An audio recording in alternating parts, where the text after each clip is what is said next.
Good evening. Before we start the meeting, could I ask all present to please treat everyone in the chamber with respect, and I call on the Reverend Jean Hurlston to begin with a reflection.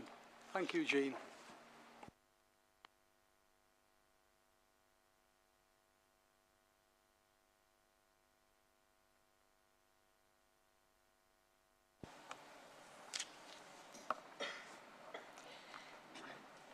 A single mother lives in Oldham with her 11-year-old daughter who has some special educational needs. I met this mother in June, following her discharge from hospital, diagnosed with a serious illness that limited her mobility. She was unable to return to live in her home, and so they were both placed in temporary hotel accommodation, one room, no cooking facilities, and little storage. I visited them in my capacity as a community chaplain, referred by the hospital. As an inpatient, she had been visited by a chaplain and benefited. But sadly, the system around hospital chaplaincy currently means that they cannot visit patients when they're discharged, only when they're on the wards. I'm currently working on a pilot scheme to change this and allow people access to chaplaincy services in the community. Because chaplaincy is more than religious care. It's about offering emotional and pastoral and spiritual support to enable the development of resilience, inner strength, and hope to face the future, however tough. From an officer perspective, taking a couple of weeks to arrange alternative accommodation may have been a massive achievement. However, the lasting effect of being in a temporary place that cannot be called home, even for a short time, can impact the whole of one's life, particularly in children.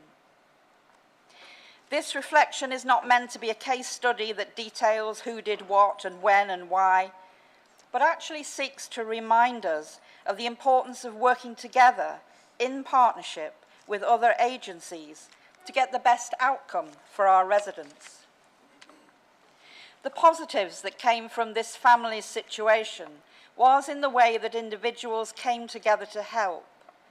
Communications in these situations is vital.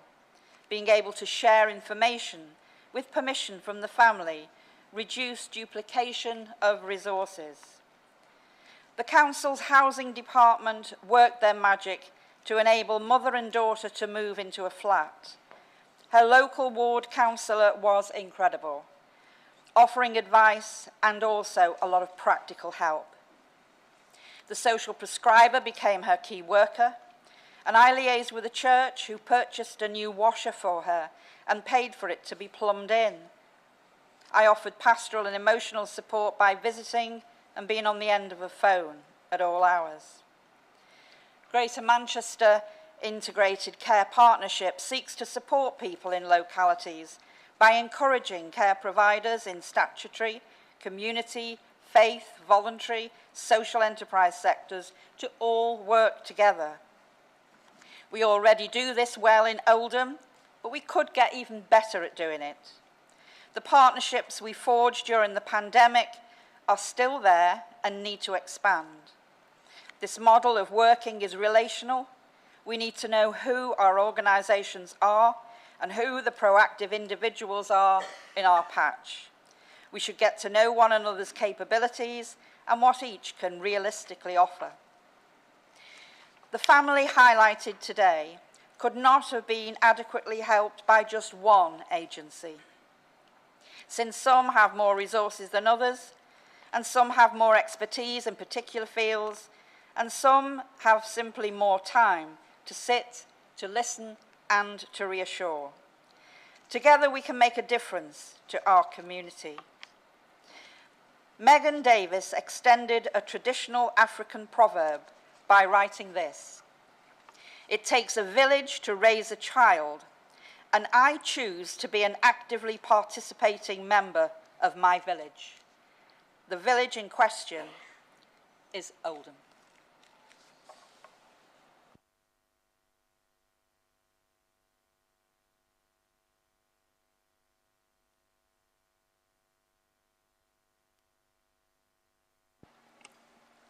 Thank you, Jean. If members wish to remove their jackets, they may do so. May I remind members and members of the public that the meeting will be streamed live on a webcast from the Council's website and by audio transmission on Oldham Community Radio. The Council has a commitment to conduct its full council business in an environment that is welcoming, secure and safe for members, employees and visitors.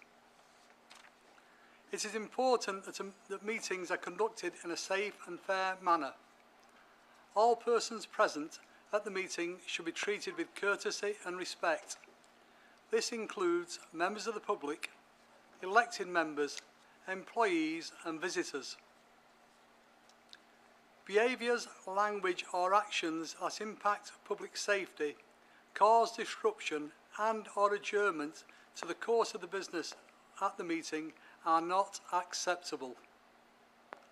Members of the public are asked therefore to note the public meeting protocol, which is also available on the Council website.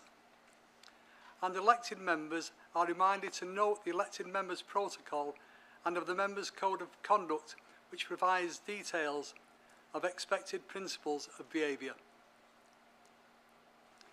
Item 1, apologies. I have received apologies for absence from Councillors Chauhan, Hindle, Ibrahim and Lancaster. Item 2, minutes. Is the Council agreed that the Council minutes from the meeting held on the 12th of July 2022 are approved, subject to an amendment at item 9 of the minutes, page 26 of the agenda. The numbering of the resolutions after resolution 2 should read 3, 4 and so on. Are we all agreed on that? Thank you. Item 3, declaration of interest. Are there any declaration of interest from members in respect of matters to be determined by the Council at this meeting? Can members declare any matters to the meeting?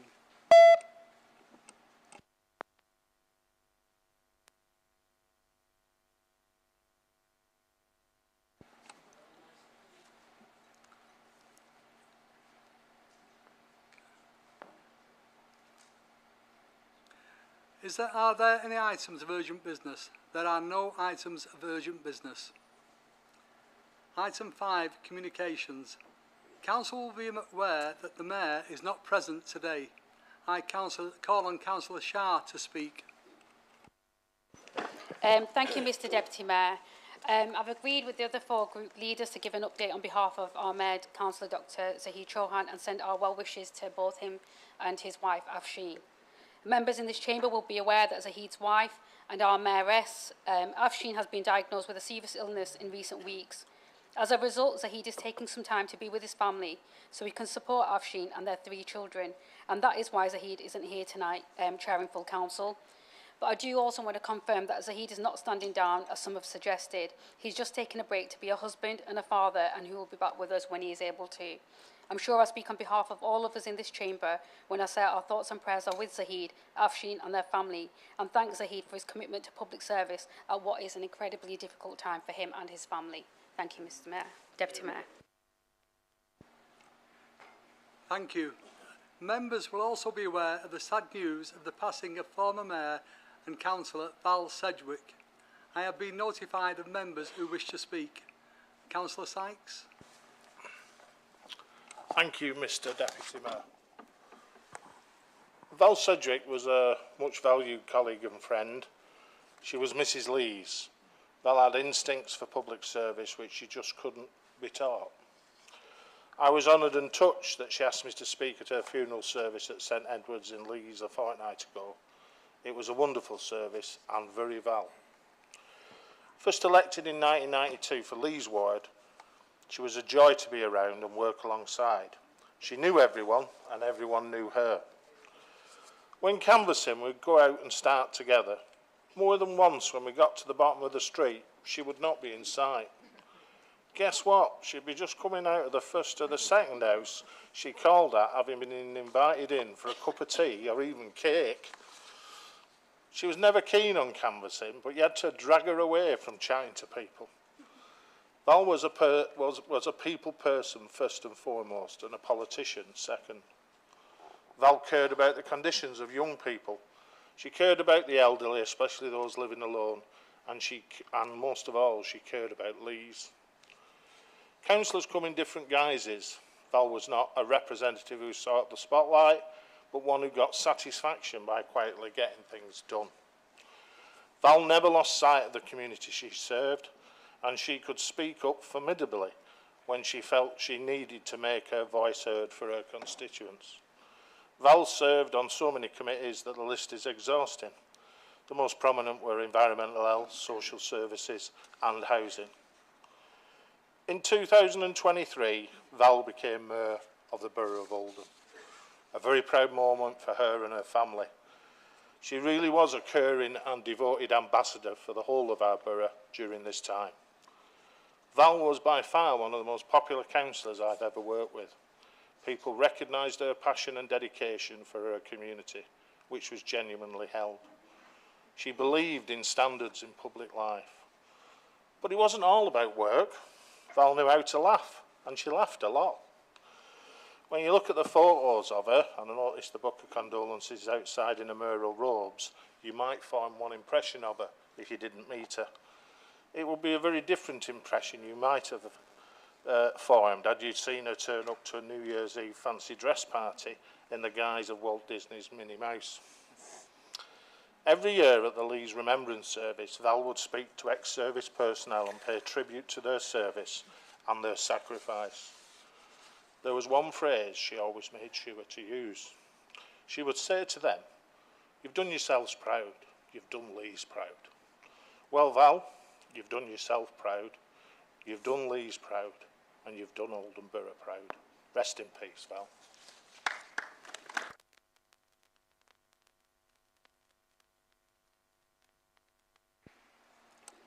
Councillor Al-Admani. Thank you. I was never Val's ward colleague. She stopped a year or two before I became a councillor. But from the people of Lees, you wouldn't have known that. She was the first person that they turned to, and she was the person that they always knew they'd get help from. She only lived a couple of streets away from me, and for the first couple of years that I was a councillor, she'd just catch me all the time. She'd just go, "I just need to have a word," and she'd tell me about someone who needed something, and she made sure that I did it. She loved people, and she loved the people of Lees and the village of Lees, and I've never known somebody with such dedication to a place. Even when she was struggling, she'd be out in Lees Cemetery, she'd clean it up, she'd look after it, she'd care for it. And it behoves all of us to look after the place that we live, to care for it with, I mean, even half the dedication that she had would be a wonderful thing. Thanks, Val.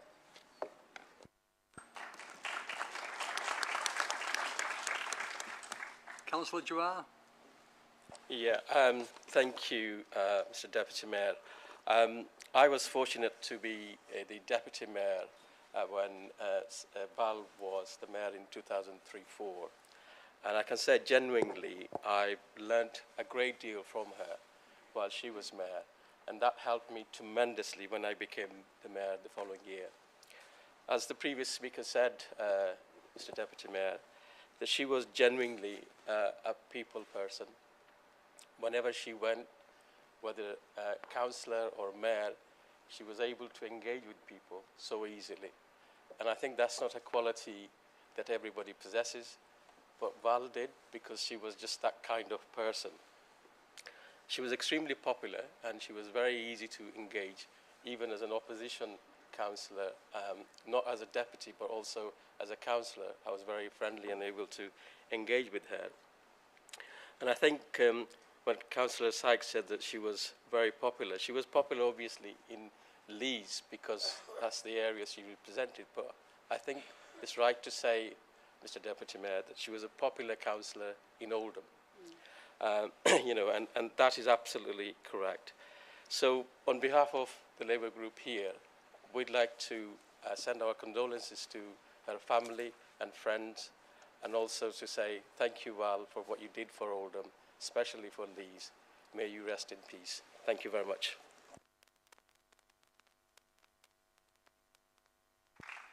Councillor Woodbine. Thank you, Mr Deputy Mayor.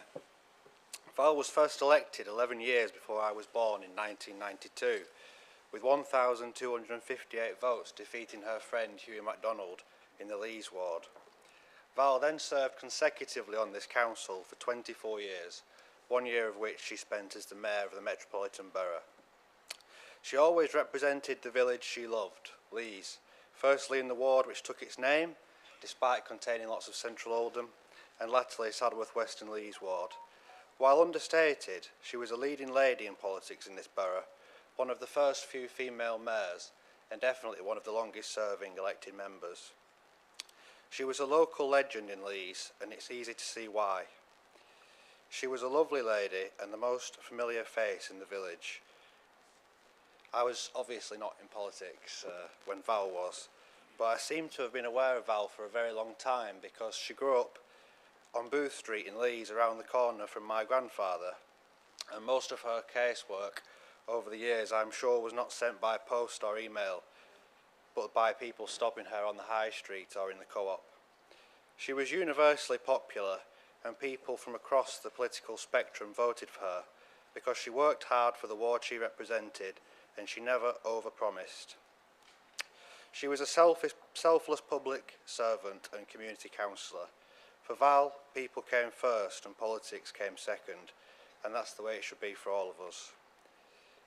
This bit sounds awful really, but she had no airs or graces, and what I mean is that she was a very straight-talking woman.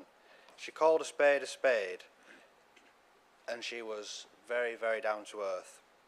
She was not pushy or self-promoting. She just used to get on with it, and she didn't mind getting her hands dirty.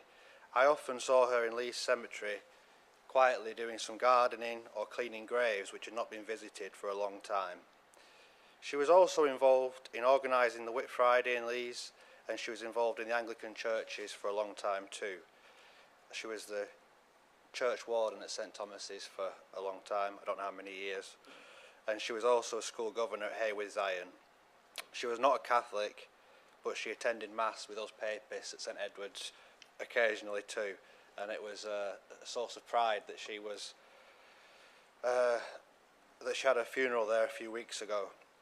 So, Mr Deputy Mayor, I've probably spoken for too long, but it's hard to summarise such long service in short minutes like this. But I would advise any member here today, if you want to know the full extent of Val's work, I would advise you to spend an afternoon in the local studies and archives reading past editions of the Oldham Chronicle, and Val's on almost every page. Thank you, Mr Deputy Mayor.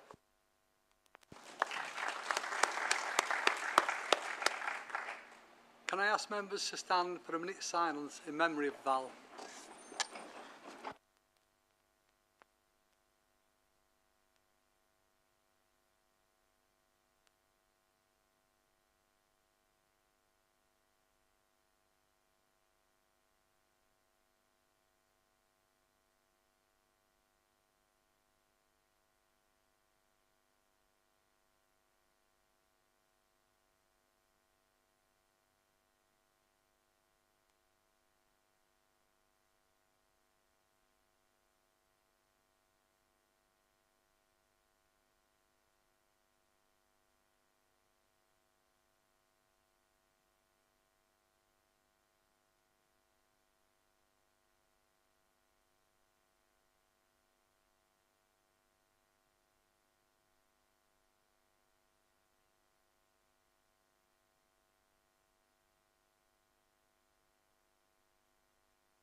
Thank you.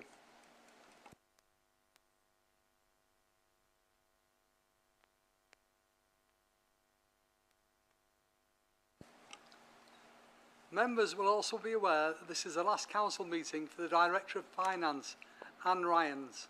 I call on Councillor Jabbar to speak. Thank you, Mr Deputy Mayor.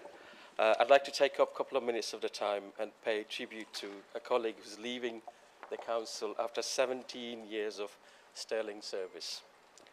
As many of you will be aware that Anne Ryan, our fantastic Director of Finance, is retiring at the end of the month. It's fair to say she'll be sorely missed by all those who have worked with her over the years. I personally will miss Anne, and really sorry to see her go. And I'm sure the sentiment is across the whole of the Council here, across all political parties. As Cabinet Member for Finance, I've worked very closely with Anne over the years, and you'd be hard-pressed to find a more dedicated officer than Anne. It's fair to describe her as a workaholic. I'm not the only one who will have received emails from her 11 o'clock on Sunday night. Anne joined the Council as an Assistant Borough Treasurer from Liverpool in 2006 and took over as Director of Finance in 2014 and held that position since then. Due to the years of austerity and latterly the cost of living crisis, Anne and the finance team she led have had their work cut out. But she faced those issues head-on, showing leadership, offering advice to me and also fellow councillors, putting solid financial practices in place. At the same time, she's not been afraid to make tough financial decisions. Under her stewardship, the Council has regularly been the first local authority in the country to close its financial books, an achievement that shows sound management and planning. Time and again, Anne delivered a balanced budget, last year being the only exception, and that was due to extra financial pressure beyond the control of the Council. Being able to work under pressure is one of Anne's assets. During COVID, her and her finance team often worked late in the night and over the weekend to ensure that the business in Oldham got their financial support and grants to continue surviving. Anne always seems to get the big decision right, like when you secured the loan for the Council at an unbelievably low interest rate. And for that, the Council and Oldhamers are grateful to you, Anne. I stand here with mixed emotion. As I said before, I'm really sorry to see her go, but I'm also happy that for one reason, being that your departing gift to us hasn't been a Section 114 notice. But joking apart, you will be truly missed. I wish you all the very best in your retirement, and I hope that now you have more time to pursue some of your interests outside work, which includes RAF and also going out to theatre. So Anne, for all that you have done for Oldham and the people of Oldham, thank you very much. Mr. Deputy Mayor, with your permission, can I ask all the leaders of the party to come at the front? And Anne, please come at the front. We've got a small presentation to make. Thank you. Agreed.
Thank you for that. That was Thank you, Anne. Item 6, petitions. There are no petitions for the meeting of the this meeting of the Council to consider. Item 7, Youth Council. There is no Youth Council business. Item 8, question time. This part of the agenda is question time, where Council will consider all questions submitted in the order received, starting with public questions. There is a 30-minute time limit for public questions, and once this time limit expires, no further questions will be asked. There is no right of reply to answers given. I will be reading out the questions. If the time limit has expired and members of the public has submitted a question, the response will be published on the Council website.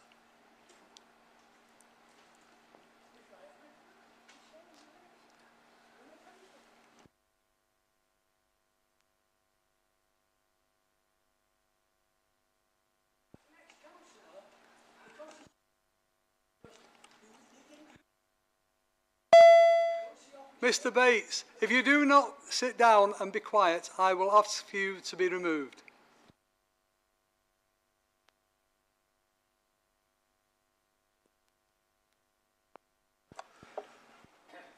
Can I have a point of order, please, Mr. Deputy Mayor? Just on this issue, because I've just been shown what Mr. Bates has got there outside, and I think it needs clarity, because his letter says about public questions and the public being able to debate while we're in question time, and I think that's what Mr. Bates is alluding to. He's got a letter, and the wording says about the members of the public being able to debate in the time of question time, and I think it needs clarity.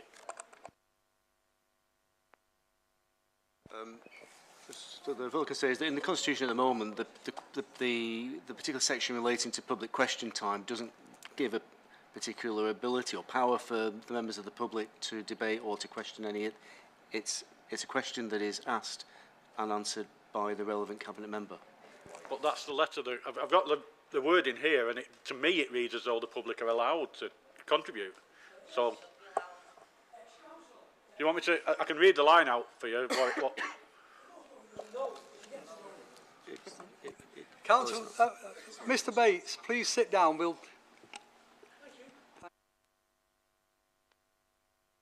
I think it just needs the members of the public to be told, Paul, because that does read a little strange. Ambiguous.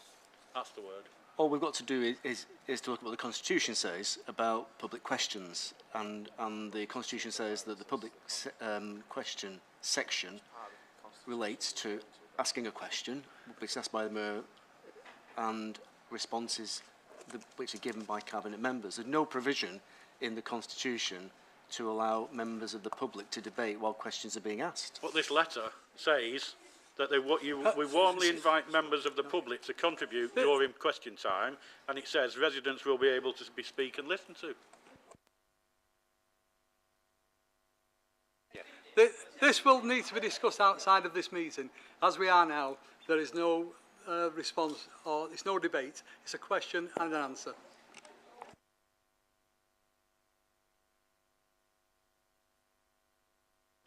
Sorry, Mr. Mayor, point of order. Can the Borough Solicitor clarify which part of the Constitution is referring to, given that if Mr. Bates has received a letter from the Council saying debate means between one and two parties, not one. So I think Mr. Bates deserves at least a clarification as to what you mean by debate.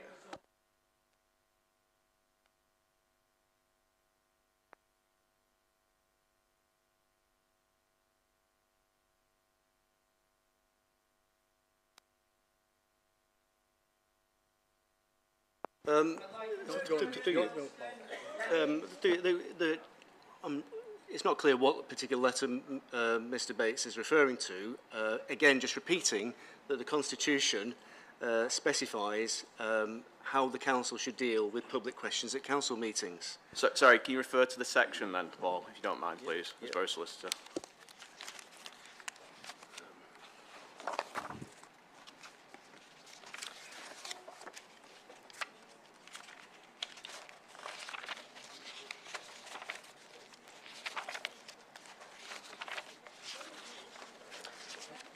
through you, Mr. Chair, it's in the Council Procedure Rules, Rule 10, Public Questions. It refers to notice of public questions, scope of questions, order of questions, and how they will be responded to.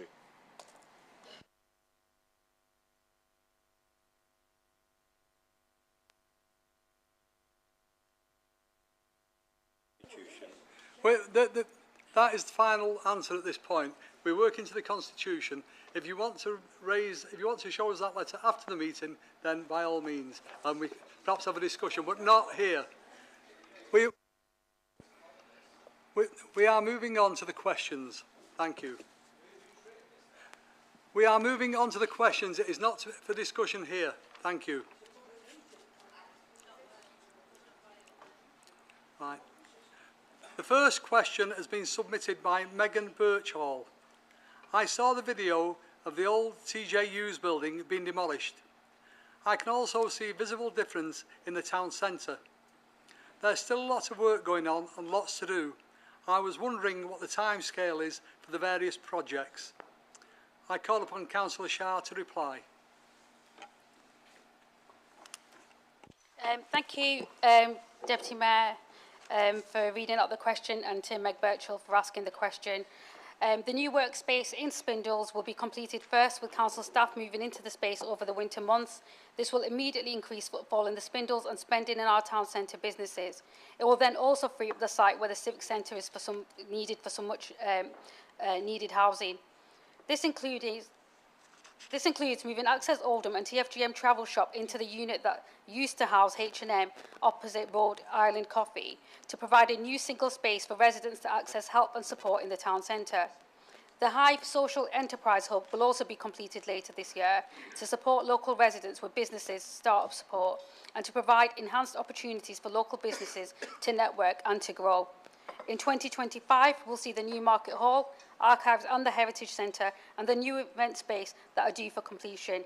And following the demolition of TJ Hughes, the steelworks for the new structure will start to go in place before Christmas this year. Thank you, Deputy Mayor.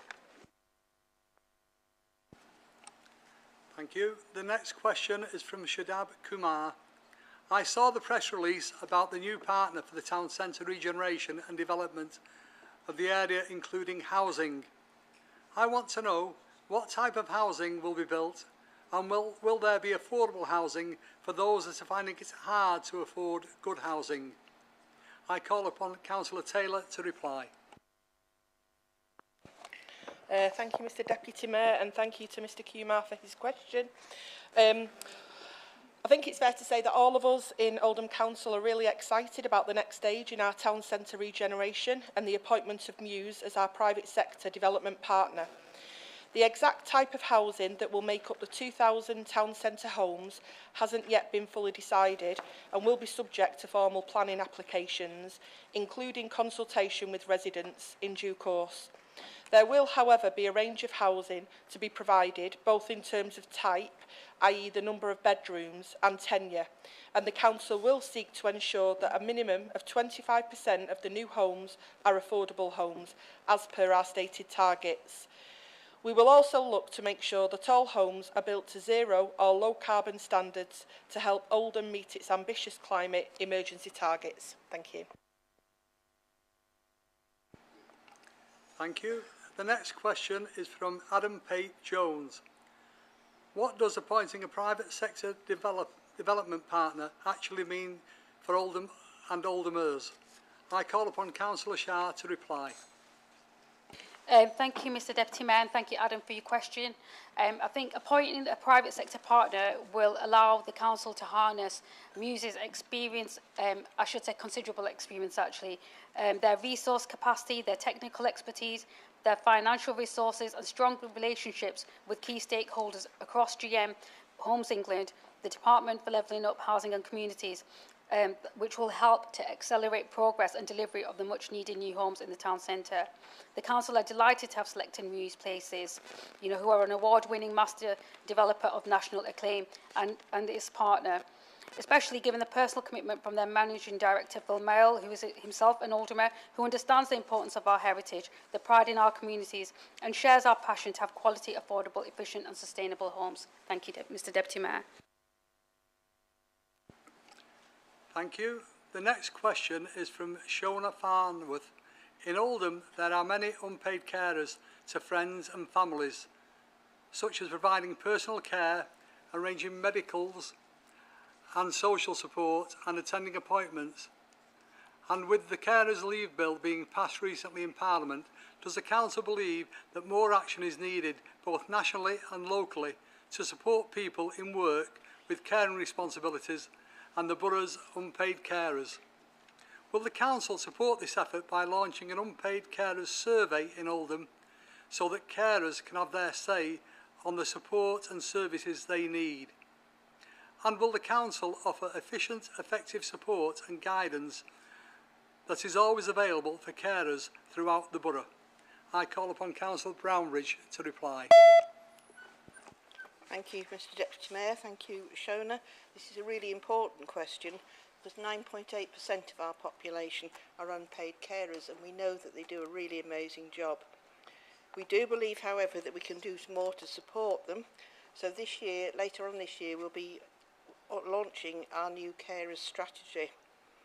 That's been informed by a recent survey which will set out the priorities for the next few years. It will focus on early intervention and prevention for unpaid carers and ensuring that there's sufficient information, advice and support for them. We intend to have ongoing annual surveys of ward carers so that we will get thoughts and feedbacks of how the system's actually working. We're re-establishing the Carers Partnership Board and are looking for board members to represent the views of unpaid carers. So, Shona, if you'd like to participate, please email me and we'll take you up on it. Thank you, Mr Deputy Mayor. Thank you. The next question is from Connor Green. What conversations has the Council had with CFGM and TransPennine Express about the potential closure of the ticketing office at Greenfield train station? I call upon Councillor Shah to reply. Thank you, Mr Deputy Mayor, and thank you to Connor for his question.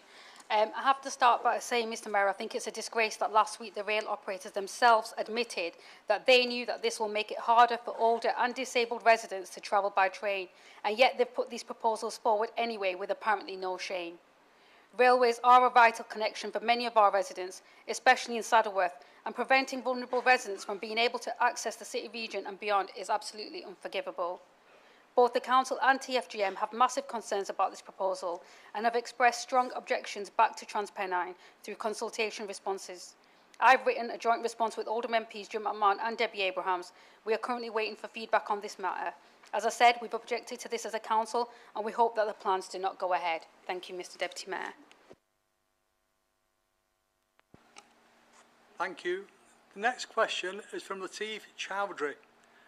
How will the Council and TFGM measure success when it comes to the school street scheme across Oldham? I call upon Councillor Goodwin to reply. Thank you, Mr Deputy Mayor, and thank you, Lateef, for your question. And I'd like to say I'm really positive about the school street scheme. This will improve the safety of our children and their parents or guardians, and also reduce the amount of pollutants in the air around our schools, the air that our children breathe. The Council measures the success of the school street schemes via the school's travel plan and a hands-up survey conducted twice a school year. This shows changes over time and before and after results for the school street schemes based on how children travel to the school, ideally moving from car trips to active travel choices, which includes walking, cycling and scootering. From the outset, all schools are made aware of the Mode Shift Stars accreditation scheme and that every scheme needs to achieve a minimum of a bronze award. However, in Oldham, schools aim for silver accreditation, which means the children from the school are achieving at least a 10% shift from cars to active travel choices. The Council also does multiple informal consultations with residents and parents to understand their experiences before and after a school street scheme. To measure the success, this includes views on driver behaviours, safety, congestion and impact on local community.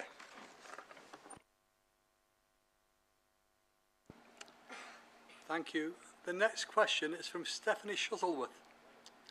I know Broadway is managed by National Highways, but is there anything the Council can do to work with National Highways and Costco to try and mitigate against the queues of traffic caused by people wanting to fuel up at Costco. I call upon Councillor Goodwin to reply. Thank you, Mr Deputy Mayor, and thank you, Stephanie, for your question. The Council is aware of these concerns and is working with National Highways on this matter. National Highways are looking at ways in which they can increase the number of traffic lanes along Broadway, especially on the approach to the motorway junction, to increase capacity and reducing congestion. The approach to Costco Long Lane Junction is also included in the investigation.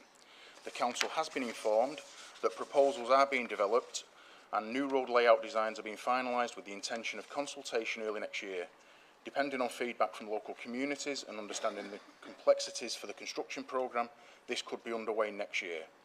The Council has been liaising with National Highways, and together we have also been working with Costco on their internal operations for accessing and egressing their car park. I'll take this opportunity to assure residents that despite statements by individuals on social media, there has not been any planning application from Costco to provide an alternative exit since the erection of the petrol station. Transport for Greater Manchester, their urban traffic control team, have also been involved with regards to reviewing the signal timings where appropriate to ease congestion in the meantime. Thank you. The next question is from Anita Lowe. On the 14th of July 2023, the Manchester Evening News and in a report in the Oldham Times produced results of the 12 worst rated GP surgeries according to a patient survey in Greater Manchester. Out of those 12 listed, 5 were rated poor in Oldham. They were listed as follows. Worneth Medical Centre was first. Oldham Medical Centre 4. Royton Medical Centre 6. 8 Medical Vale Centre and 8 Kaport Medical Worneth. I would like to question Cabinet Members for Health and Social Care, Barbara Brownbridge, or her Deputy Councillor Marie Bashworth. Since this was published, what contact have you made, if any, with these practices in Oldham to support and offer guidance in bringing patient satisfaction up to an acceptable standard? I call upon Councillor Brownbridge to Thank you, Mr Deputy Mayor. The survey is just one way to understand GP performance, but all practices have been contacted by the Greater Manchester Integrated Care Board, of which I'm a member, and asked to submit plans to address these concerns.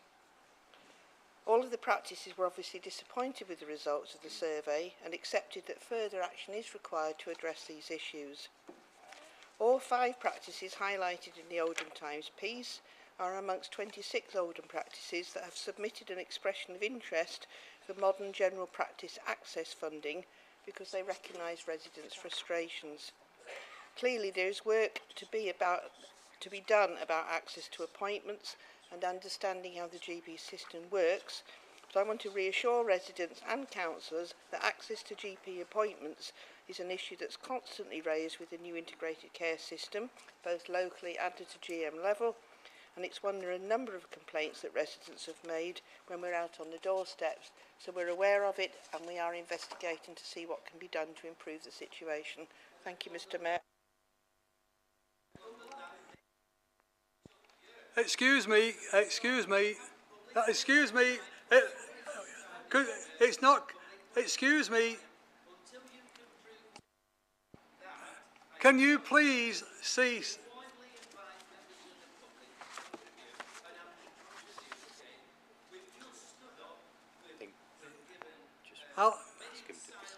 Will you be silent, please? Could you be silent, please, so we can continue the meeting? No, you are not. Can you?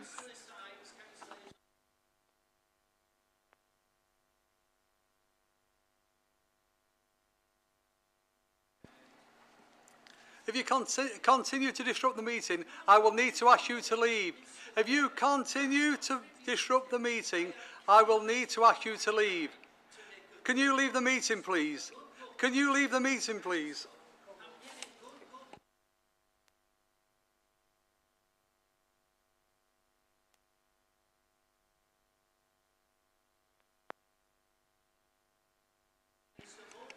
It is not for the gallery to be asking questions at this point. Could you please stop or leave? Right, I'm asking you now formally to leave the meeting.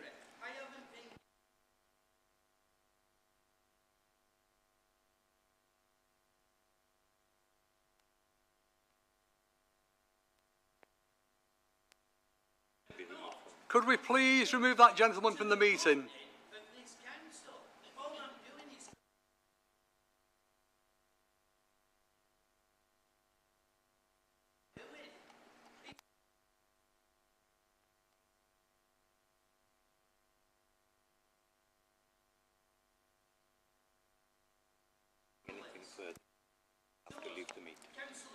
Could you please refrain from saying anything further, else we will need to adjourn the meeting. Could you please stop speaking then, please, so we can continue with the questions? No, it's not for you to ask a question, right?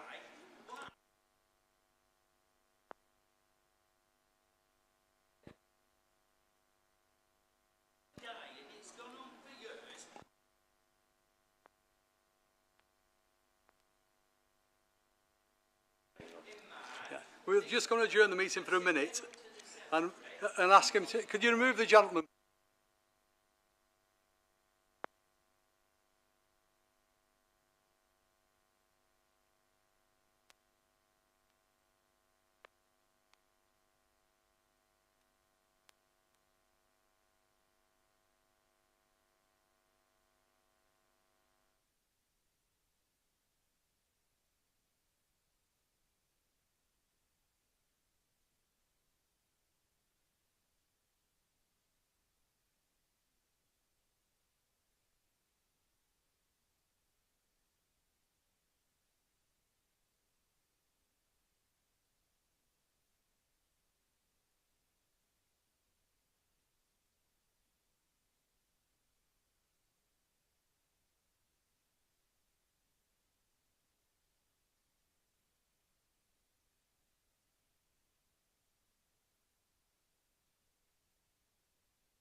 I'm about to restart the meeting. At this point, I will hand it over to the Deputy Chief Executive to make a statement. Our CEO to make a statement. Thank you. Yeah, good evening. We've looked at the issue, and again, first and foremost, it's important to recognise that a number of people attending tonight were sent letters. I'm going to investigate and look at those letters and to ensure that each and every single one of them gets a response directly from the local authority on behalf of the Chief Executive. There does appear to be some element of discrepancy between a covering letter and a general attachment that has been put into the pack itself.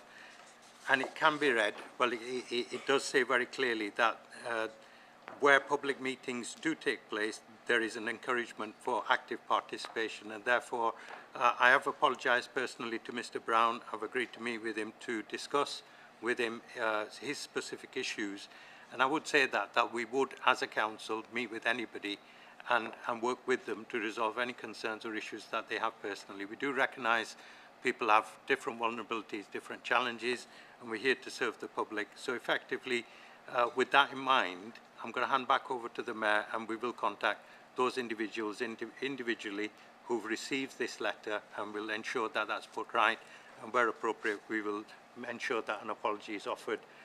So I'll leave it at that, Mayor. Thank you, Saeed. And it's Deputy Mayor, by the way. We're going to continue with 10 minutes of public questions now. So I'll move on to the next question, which has come from Imran Chowdhury. Councillor Abdul Jabbar, Nazrul Islam and Mo Anahali all continue to openly fraternise with the former chairman of Oldham Central Mosque. This man is a convicted sex offender. How can Oldham Council promote how can Oldham Council promote a victim survivor charter for victims of CSE whilst its councillors take part in this behaviour? Does the council feel it's appropriate for any of its councillors to attend community events and sit alongside convicted sex offenders? I call on Councillor Jabbar to reply. Thank you, Mr Deputy Mayor. A key part of a local councillor role is to attend local events and to engage with the local community. Now, when you end up in a public meeting, it's very, very difficult to actually sit next to somebody without actually knowing their private life. And also it's very difficult, Mr Deputy Mayor, to actually carry out any DBS checks for anyone attending public meetings. But what's absolutely clear is this, that sexual abuse, exploitation, violence of any form is abhorrent. We stand firmly with the survivors and the victims of CSE. We support the police and the criminal justice system in wanting to ensure anyone found guilty of these offences is brought to justice. Thank you, Mr Deputy Mayor. Thank you. The next question has been received from Kyle Vivian. How can regular Oldhamers help those who are struggling with the cost of living crisis and skyrocketing demand at community hubs like Oldham Food Bank? I call upon Councillor Shah to reply. Thanks, Kyle. So many of our residents already support the food bank, but I think we all know that as the cost of living crisis rages on, that more that can be done for residents, the more we should be able to do. Oldhamers who wish to help their fellow residents are able to volunteer their time to help others in need. There are a number of opportunities available for residents who are wanting to get involved, and you can find out more information on either the Council's website or on Action Together's website. Can I just take this opportunity to thank Action Together for everything they do for the people of Oldham. Laura and her team are really good assets for the borough, and I can say this as the GM lead for communities. Our voluntary and community sector is miles ahead of others in GM, and we should cherish it. Back to the question at hand, over 90% of the food distributed by food banks is donated by the public. The food bank relies on the goodwill and support of the people of Oldham, helping their other fellow Oldhamers. If you want to help, there's a page on the food bank's website all about donating food, money or time to them. I know there's plenty of councillors across the chamber tonight, including you, Deputy Mayor, who have given up your time to deliver food parcels on behalf of the food bank. I also want to give a shout out to the Saddleworth Labour Party's second annual Tea for Trussell event held in July this year, where they raised £450 and hundreds of items of food was donated to that community. Thank you, Mr Deputy Mayor. Thank you. The next question is from Sharon Jones. Was the council aware that Chief Superintendent Chris Bowen had fled the town?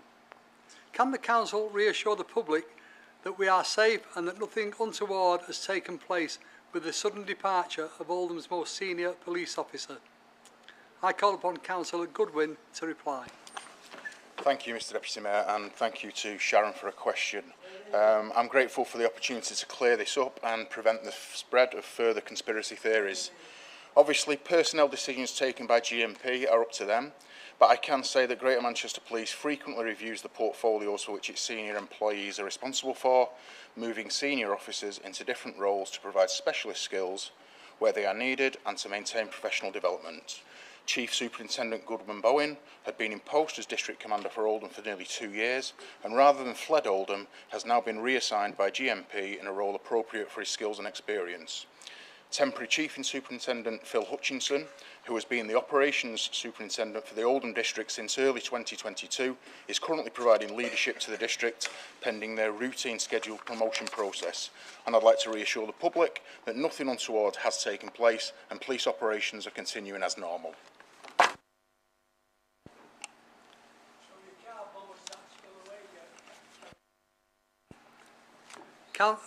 Mr Bates, would you stop interrupting the meeting? Thank you. The next question is from Sheila Brophy. Knife crime destroys lives and blights communities. Will the relevant Cabinet member of Oldham Council therefore please detail what the Council is currently doing to raise awareness of the dangers of knife crime, and do they agree that anyone found to be guilty of wielding a machete should be nowhere near a councillor or the council chamber? I call upon Councillor Goodwin to reply. Thank you, Mr Deputy Mayor, and thank you, Sheila, for your question. Oldham Council recognises the significant impact and harm that knife and weapon crime has on communities and has implemented a number of measures to attempt to reduce such types of behaviour, using research from the Greater Manchester Violence Reduction Unit, adapting recognised good practices from other areas, and listening to residents to establish why they feel the need to carry a knife or a weapon.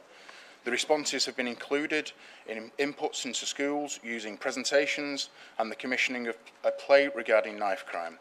And we've commissioned targeted works with individuals at risk of engaging in knife crime and focusing on messaging on how we keep residents safe so they do not feel the need to carry a knife or weapon. We are also working greatly with Greater Manchester Police to identify individuals involved in knife crime, supporting their criminal prosecutions where appropriate through civil remedies such as criminal behaviour orders. We've also funded knife archers in the past at the request of GMP, which were deployed in hotspot locations. And in reference to the council chamber, I can confirm we have robust security and screening operations in place to ensure that no member of the public is able to access the chamber with a knife or a weapon, to protect both elected members and the general public during public meetings. Members across the chamber will be grateful for your concerns for their safety. Thank you. The time limit has expired. Members of the public have submitted questions that have not been answered at this moment in time, but the responses will be published on the council website.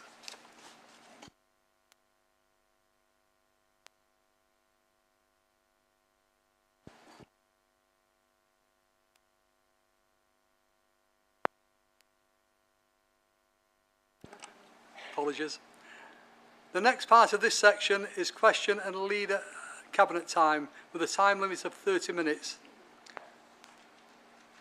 The leader of the Conservative group, Councillor Sheldon, will ask his questions. Councillor Sheldon. Thank you, Mr Deputy Mayor.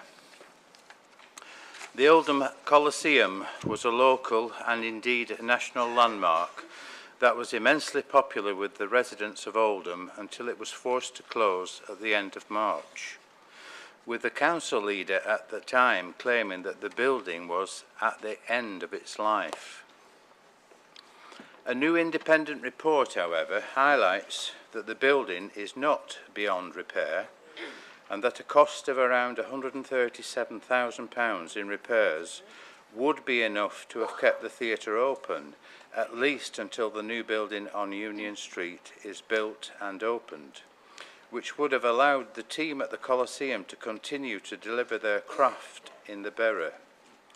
At the moment, that work is not due to start until 2026 at the earliest, or possibly not at all, given this council's track record of failed projects. Given that, around the same time, £1 million was given to Boundary Park, it is disappointing to see that the same regard was not given to the future of the much beloved Coliseum. Whilst there are plans for a new theatre, which is arguably better than no theatre at all, this mini-theatre is not what the residents want. It is smaller and will not have the atmosphere that the whole building had. Will the leader give her support to make this quick fix in order to ensure that the Coliseum continue to run at the Fairbottom Street site, at least until the new theatre is built? Thank you, Mr. Deputy Mayor.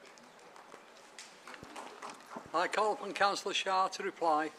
Thank you, Mr. Deputy Mayor. And thank you, Councillor Sheldon, for your question. And I'll also the opportunity to do some myth busting as well, actually. So firstly, I'd like to start from the fact that the council never ever closed the Coliseum.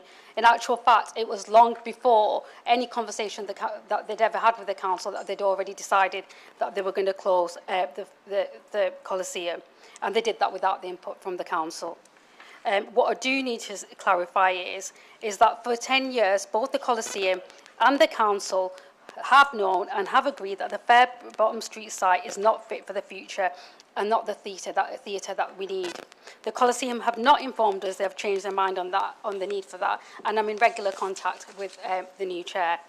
In fact, they remain heavily involved in the plans we're putting in place, which are due to go to planning committee soon.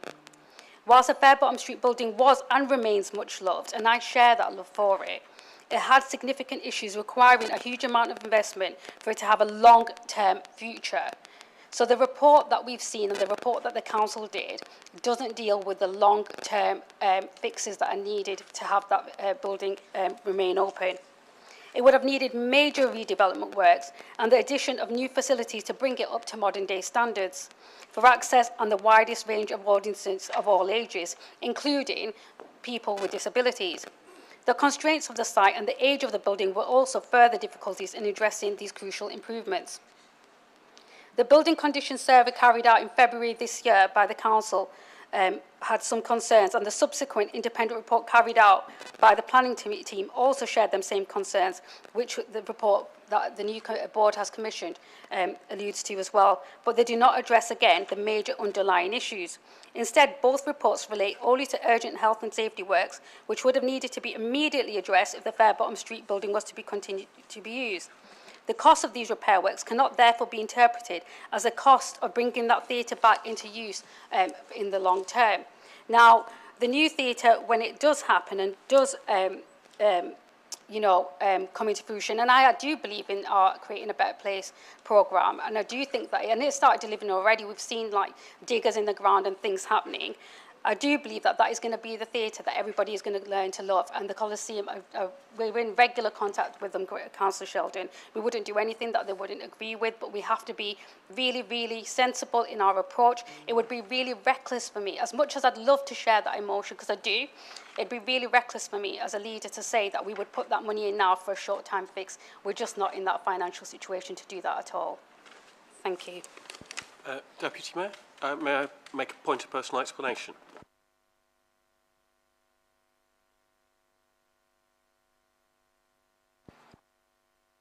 Allowed to.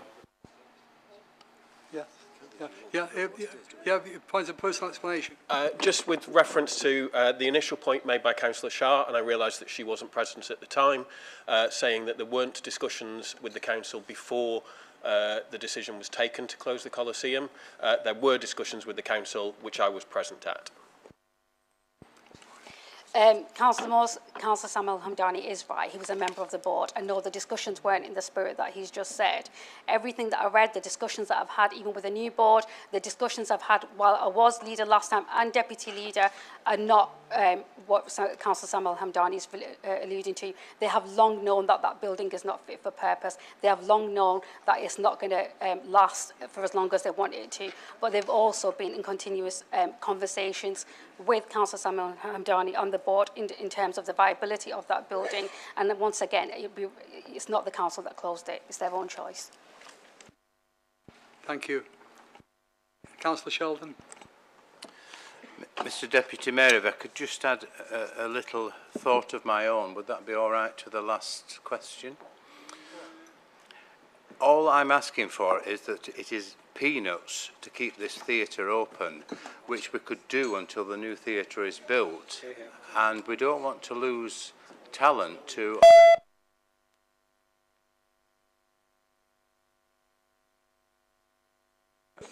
Fair enough. Next question. Mr Mayor, I will come back to Councillor Sheldon. I will happily have another discussion with the Coliseum if that's what you're asking for. I don't see an issue in that. Thank you, Mr Deputy Mayor. Mr Deputy Mayor, my second question. In recent weeks, we have seen the announcement of significant new funding for projects in Oldham from the government. Notably, nearly £6 million from the Department of Education to improve the SEND, S-E-N-D and AP provision for our young people with special educational needs or disabilities, and over £1.5 million from the Department of Transport for transport networks in the Beale Valley, Broadbent Moss, upgrading the Big Lamp Junction, a segregated cycle lane on Crompton Way, and to develop a business case for improved transport in the Oldham Mumps corridor. Will the Leader of the Council join me in welcoming this much needed funding and acknowledge the benefits that the borough and our residents will gain from this significant investment in our people and transport infrastructure from the Conservative government? Thank you, Mr Deputy Mayor. I call on Councillor Shah to reply.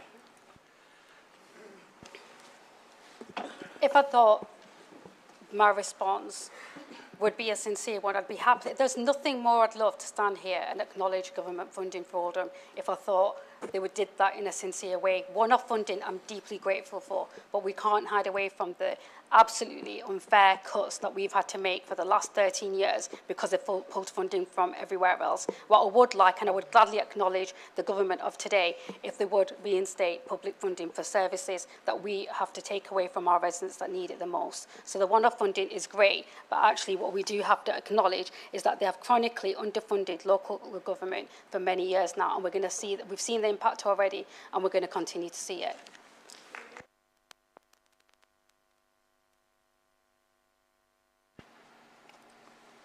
Councillor Sykes, Leader of the Liberal Democrat Group, to ask his question.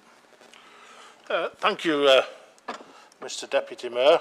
I want to start my question by paying tribute to all the pupils across Oldham Borough who recently received their A-levels, T-levels, B-Techs, GCSEs and other qualifications recently. But Mr Deputy Mayor, as a council, we have much work to do when it comes to education in our borough. The latest Ofsted inspections across some of our secondary schools paint, if I'm being generous, a very mixed picture. For far too long in Oldham, for far too many people in Oldham, there isn't the option of sending your children to a high-performing school. Too many secondary schools are rated as inadequate or in need of improvement. The impact of the pandemic years is still keenly felt across the schooling system, and too little is understood about the impact of what these years of disruption have on pupil attainment. School absences are spiralling out of control. Persistent absences have risen by more than 80% in the last 4 years.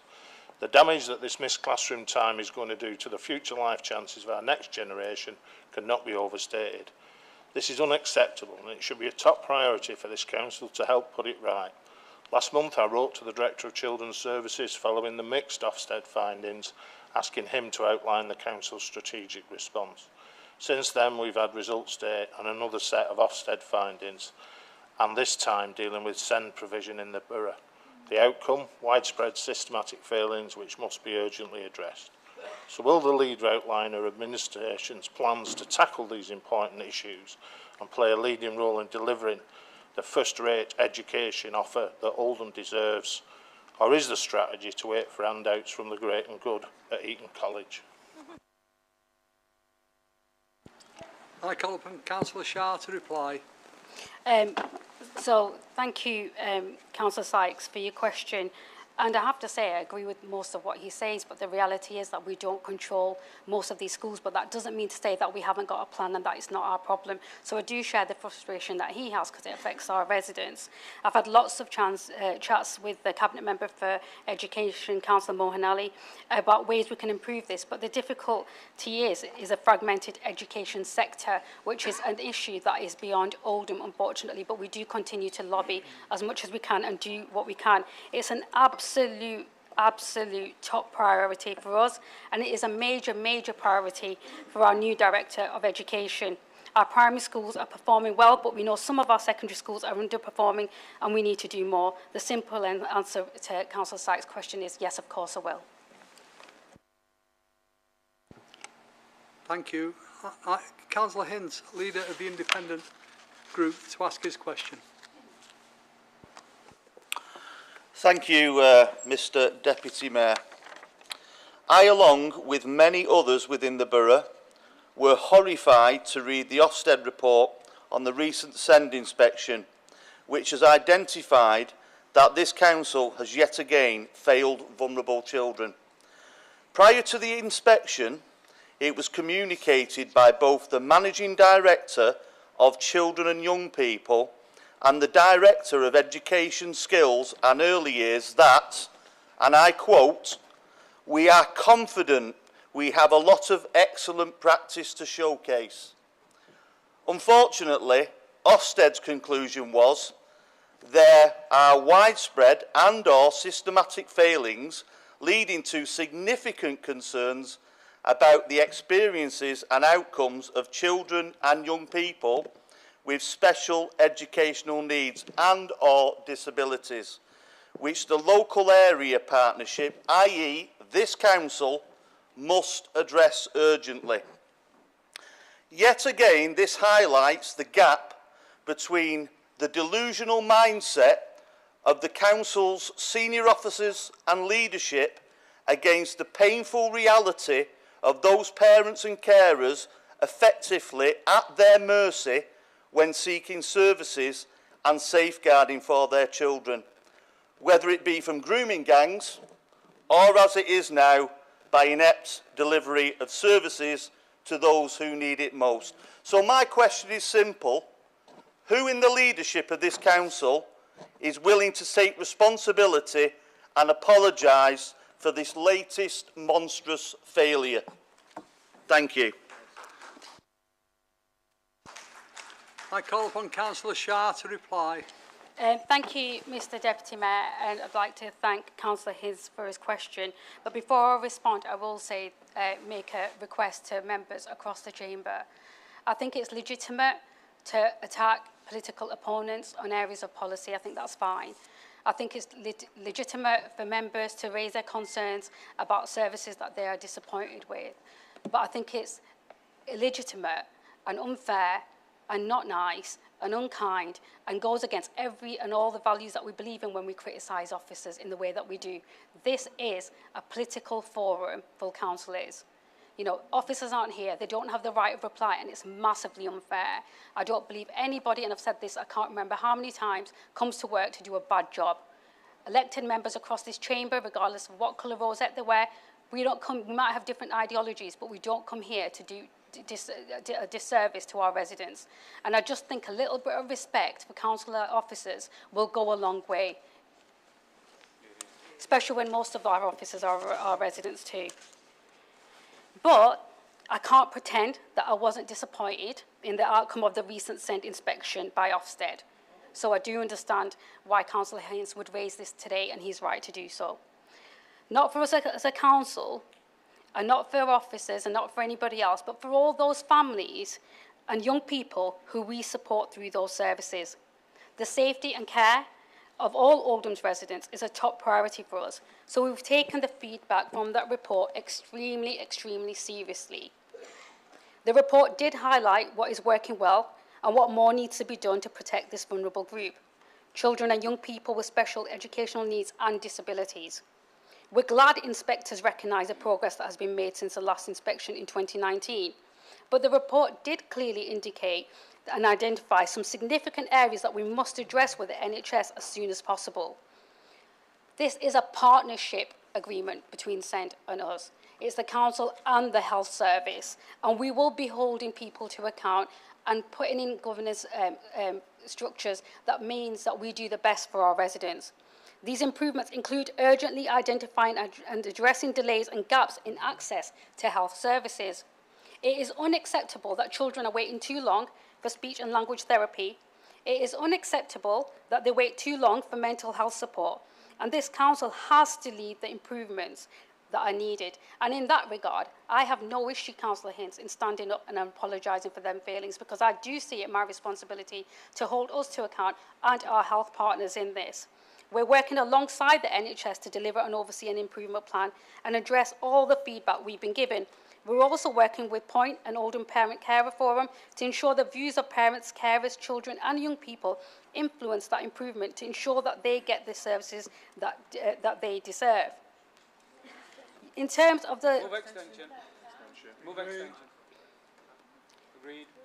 Yeah, thank you. So in terms of the last part of Councillor Hints' question, I have said that when he asked who will apologise, the answer is I will. You know, on behalf of the partnership, and then also say that I will ensure that the improvement plan is delivered and that progress is reported to all councillors as it should be done, and all residents, and particularly those who need and use the services. Thank you.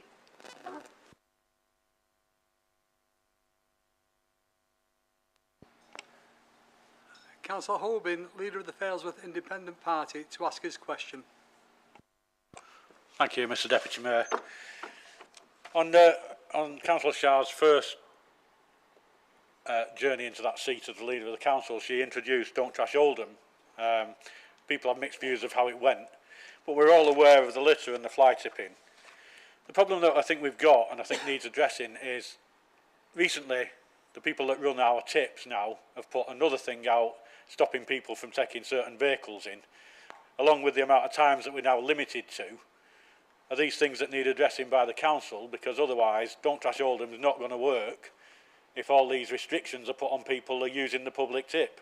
They're now talking about vehicle size as well as the amount of trips you can make. So if we can't do anything with the people that run these tips, there is no point in doing Don't Trash Oldham, because we're just asking people to fly tip if they can't take their stuff to the tip. Can that be addressed, please? Thank you, Councillor Holbein, for your question. I think there is an issue around van sizes because some people have started using it to dump trade waste, but I do think you make a good point, and I think we do need to have them conversations, because we can't have one part of a service that contradicts another. So thank you for your question, and I'll happily have those conversations with officers too. Thank you. Thank you. I now call on Councillor Davis to ask his question. Thank you, Mr Deputy Mayor. I've been thinking to get that right all night. Could the member responsible for the War Memorial in the town centre please look into the situation where motor vehicles are parking on the cobbled area? It appears to be from the property which used to be the former Greaves Arms. They are taking the bollards down on the road and leaning them on the War Memorial. This is a total lack of respect to the people who paid the ultimate price. I call upon Councillor Goodwin to reply. Thank you. Thank you, Councillor Davis, for your question. The area where vehicles are parked is an unadopted highway.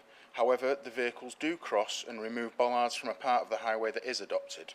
We've recently been made aware of the bollards being removed and placed against the memorial so vehicles can access the parking area. Officers from the corporate landlord team will be working with local businesses and users of the area to ensure that when the bollards are removed, they're placed in a safe area away from the memorial. Thank you. I call upon Councillor Harrison to ask a question. Thank you, Mr Deputy Mayor. Coercive control is on the rise.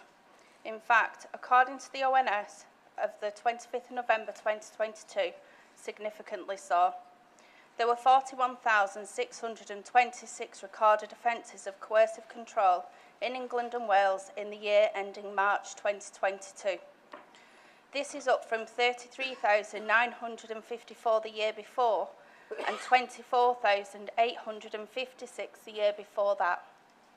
In September 2022, Refuge launched their campaign, Make It Mandatory, a campaign to ensure that 16 to 19-year-olds receive education on domestic abuse and controlling or coercive behaviour.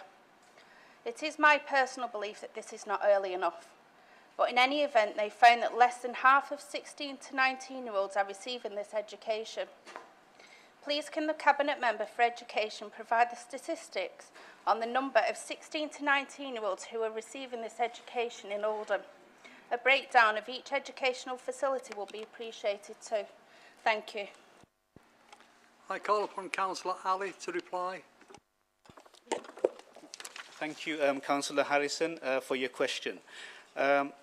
So our local colleges, namely Oldham College and Oldham Sixth Form College, deliver this education as part of their contextualised safeguarding curriculum or tutorial curriculum, which is delivered to all students. In addition to the standard curriculum, any students experiencing or perpetrating abuse is provided with additional education and support on a one-to-one basis. The Oldham Safeguarding Children Partnership Training Officer delivers online safety and healthy relationships assemblies to primary, secondary and FE students, which include elements of coercive control. In the last term, they delivered sessions to over 7,500 students. The secondary assembly offer for the 2023-24 academic year has been refreshed and will include a focus on teenage relationships, relationship abuse and adolescent stalking and harassment. This reflects issues requested by schools. During the last academic year, the partnership also launched a high-quality, happy and safe curriculum resource for primary schools. This is available on the partnership website and includes a lot of lessons that lay the foundation of understanding about coercive and controlling behaviour.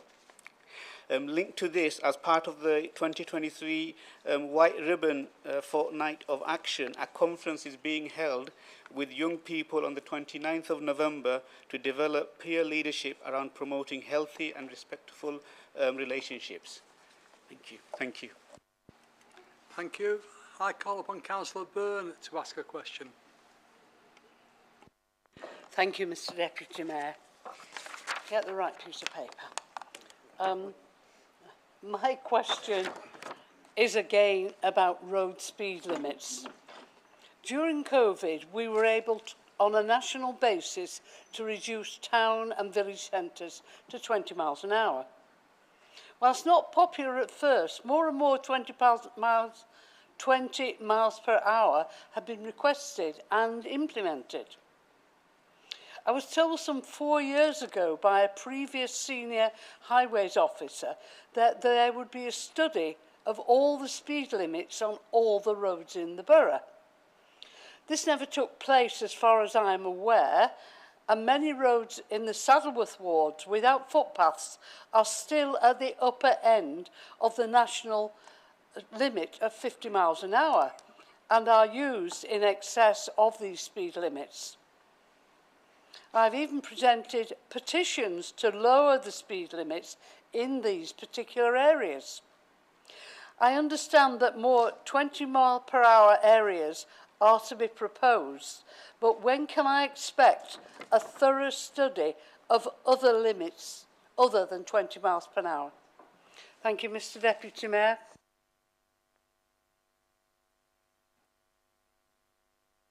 Councillor Goodwin to reply, please. Thank you, Mr Deputy Mayor. Councillor Byrne, for your question. The previous speed limit review for all 10 Manchester boroughs was led by TFGM. This review led to the creation of the policy for setting speed limits, which is in line with national policy. This is to ensure that there is a consistent approach in setting limits. Currently, speed limits are set based on collision data and in agreement with Greater Manchester Police. The TFGM-led Road Danger Reduction Group are currently reassessing the speed limit policy and the implementation of lower speed limits in the light of the ever-increasing use of the highway by non-motorised users. The existing temporary 20-mile-an-hour speed limits introduced in the Saddleworth villages were done so using temporary powers granted by central government during the COVID pandemic. Those powers expired in April 2022. There has been a long-standing request for a 20-mile-an-hour limit in the villages. Data shows that the signs have resulted in reduction in speeds. However, this has not led to full compliance.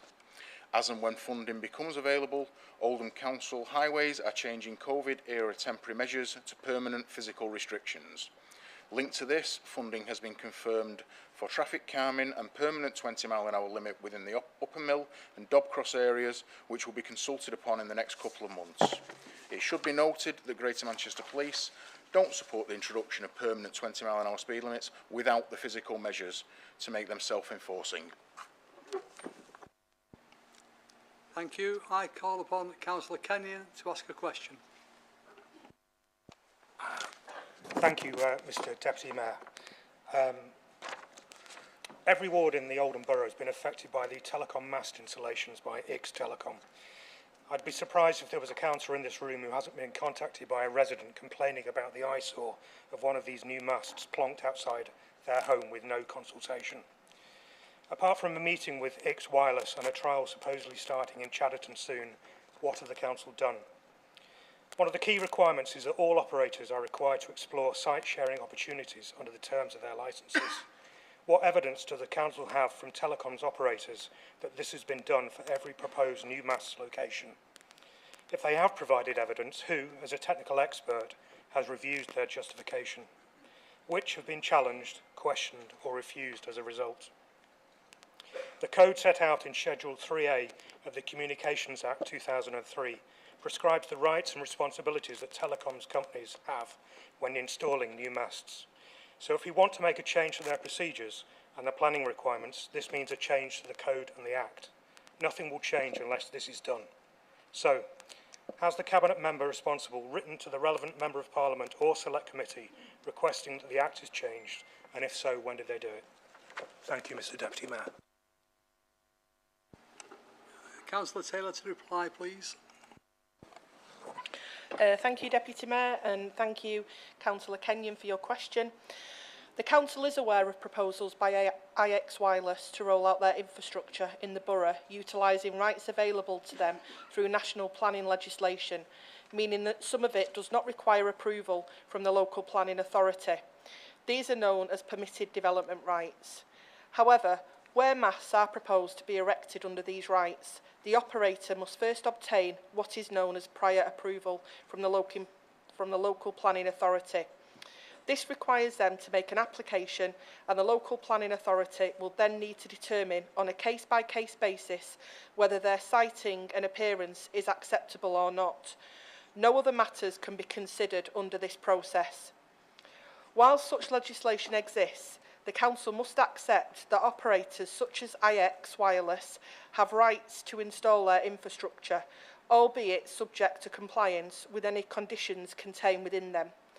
Council officers have ensured that IX Wireless are aware of these requirements. I am aware that some equipment has been installed in the form of poles to support wires in the Chadderton area. These have been assessed by officers and fall within the provision of permitted development rights. Where this is the case, as I said earlier, they do not require approval from the local planning authority. I can confirm that the leader, Councillor Chadderton, the former leader, Councillor Chadderton, wrote to the Secretary of State raising concerns about permitted development rights afforded to electronic communication operators, and I also share these concerns. In respect of the wider requirement for telecommunication code operators to adhere to their codes of practice, which includes a requirement to share sites where possible, I understand that this is a matter for Ofcom. Thank you. Thank you. That's the end of that part of the meeting. We're moving on now to Cabinet questions.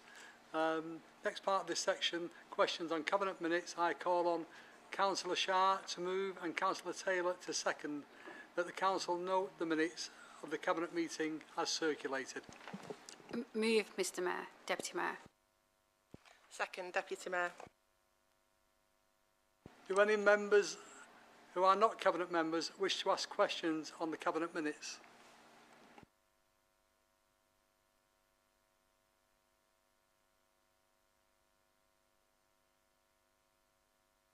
Councillor Harkness. Thank you, Mr Deputy Mayor. It is page 53, item 13, on the City Region Sustainable Transport Settlement, and it's around the impact that will have on an issue that Councillor Shah responded to on one of the public questions, which is around the proposed local ticket office closures. And I welcome some of the comments he's made already about the issue that's going to cause to some of the residents, and especially those who are elderly and disabled. And I do welcome some of the lobbying that she's already done. I wondered whether she might consider some additional lobbying as well. I've written a few down. She may have covered that. I didn't quite catch exactly which one she'd already written to.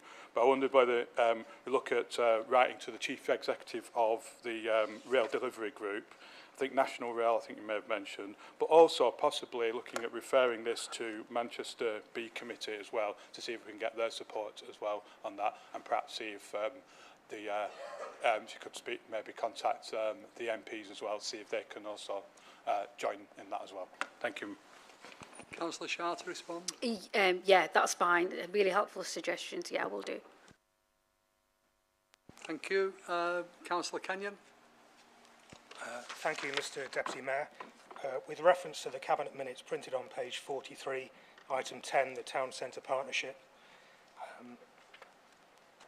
seeing as the old Coliseum site is part of this new Town Centre plan, how many new houses will be built on this site?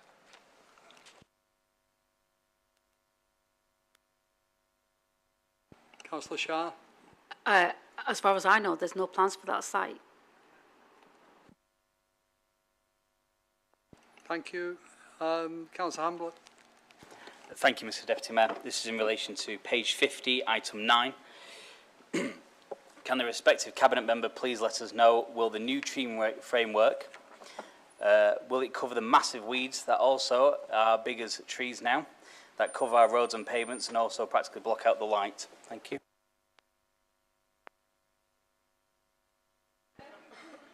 Thank you. Got a response for that one? I'll respond to that one, Deputy Mayor.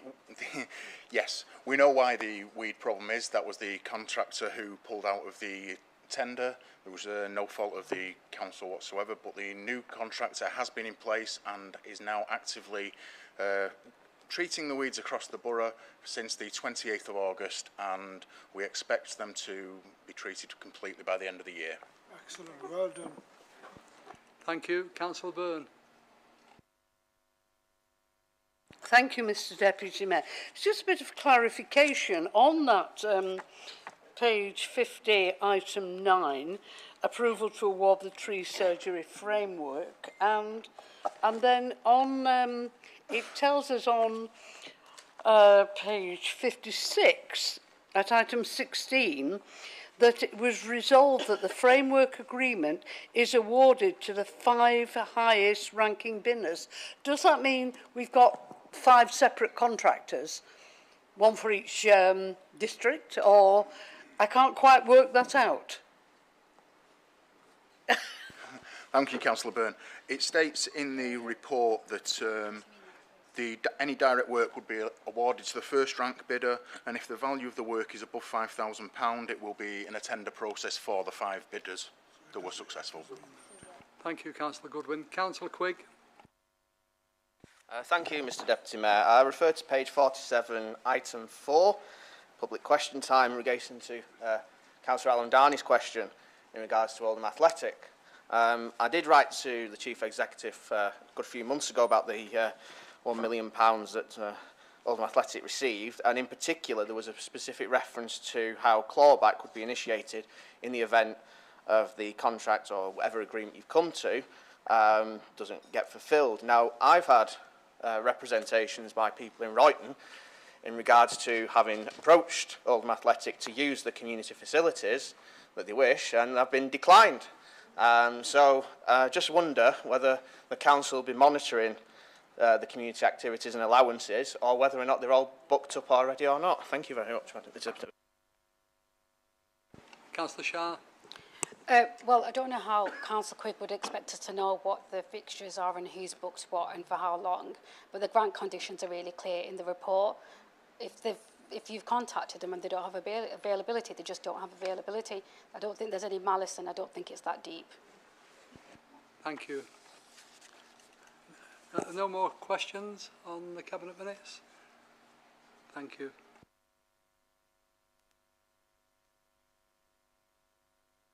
Right, we're moving on to the administration business now. I call on Councillor Shah to move and Councillor Brownbridge to second the first motion. Thank you, Mr Deputy Mayor. The observant members in this chamber will have noticed that this is the third motion on social care that the Labour Party have brought here in the last 9 months, and that's because the entire sector is in crisis. Most Oldhamers probably don't know that 2/3 of this council's revenue budget is spent on social care, whether it be children's or adults. And the truth is that goes the same for any council up and down the country.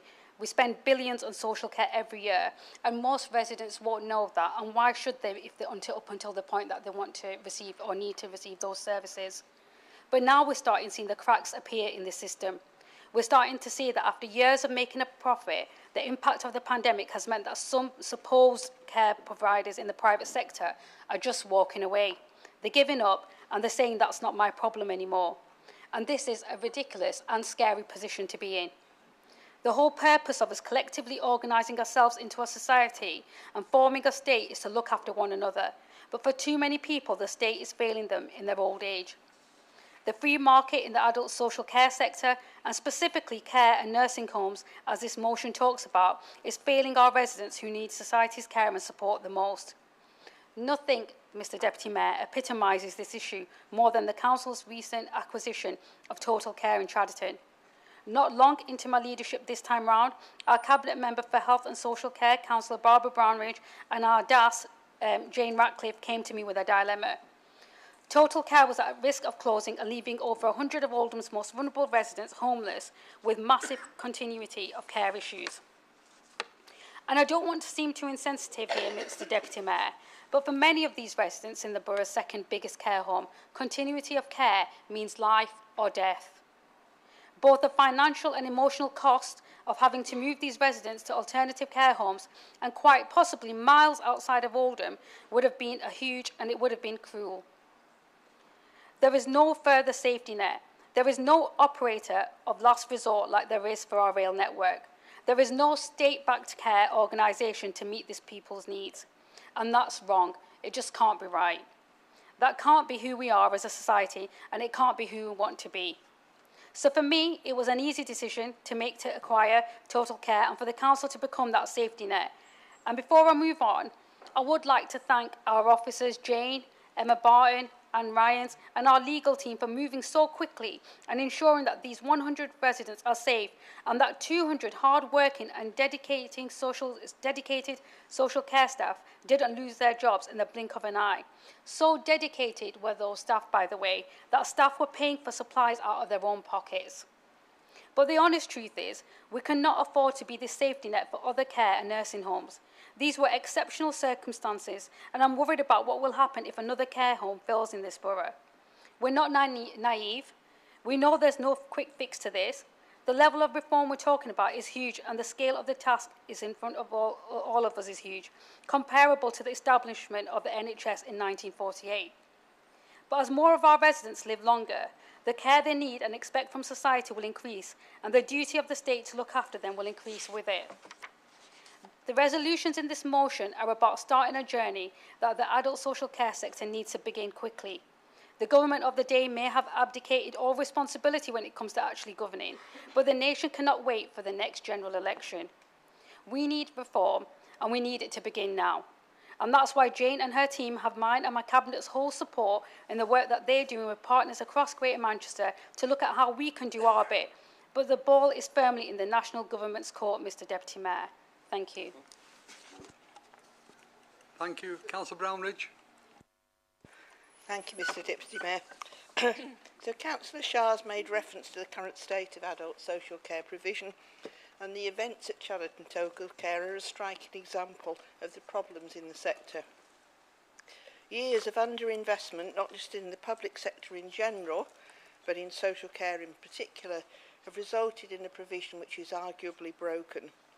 A combination of an ageing population with increasingly complex needs, combined with local authorities being unable to meet the real costs of care, exacerbated by the cost of living crisis and an undervalued workforce whose crucial contribution throughout COVID seems to have been totally forgotten, has led to providers struggling to meet costs and unable to attract staff who can often earn more in a supermarket with less responsibility and a better work-life balance.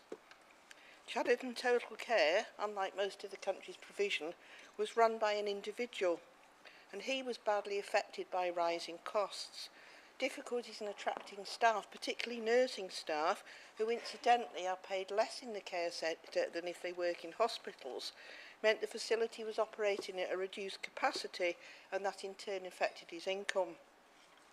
There was a real danger of closure, and that risk meant that patients, the majority of whom are Oldham residents, would have had to have been moved, and most of them would have had to have gone out of the borough.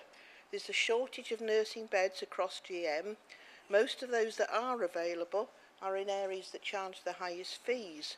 So this represented a perfect storm of job losses, reduced long-term provision of nursing beds, significant budget pressures, but most and worst of all, disruption to vulnerable people and to their families.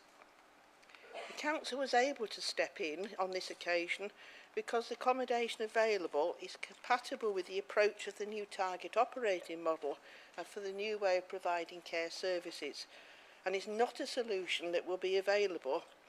And there have been already and will undoubtedly be provider failures going forward.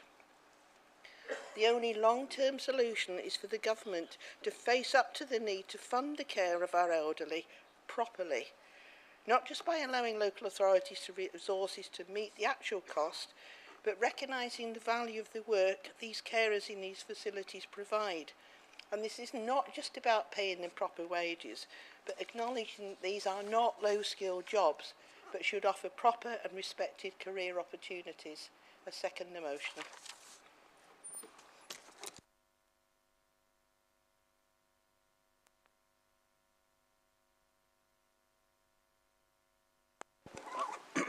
Thank you, Mr Deputy Mayor.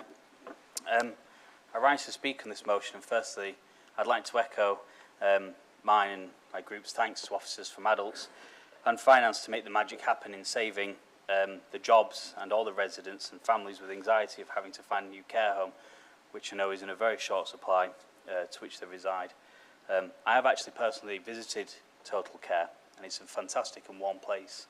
I have a neighbour and a former colleague who now resides there, and he and his wife cannot praise the care that he receives enough. That was just the good bits. Our social care, though, as Barbara's alluded to, is in a frail and needs some serious TLC.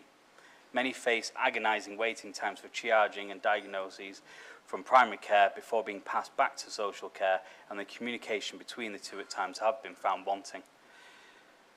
In late 21 and early 22, we all held our breaths for the long-awaited mythical social care white paper from government, but alas, 3 Tory Prime Ministers later and still nothing, with all ideas and aspirations dashed.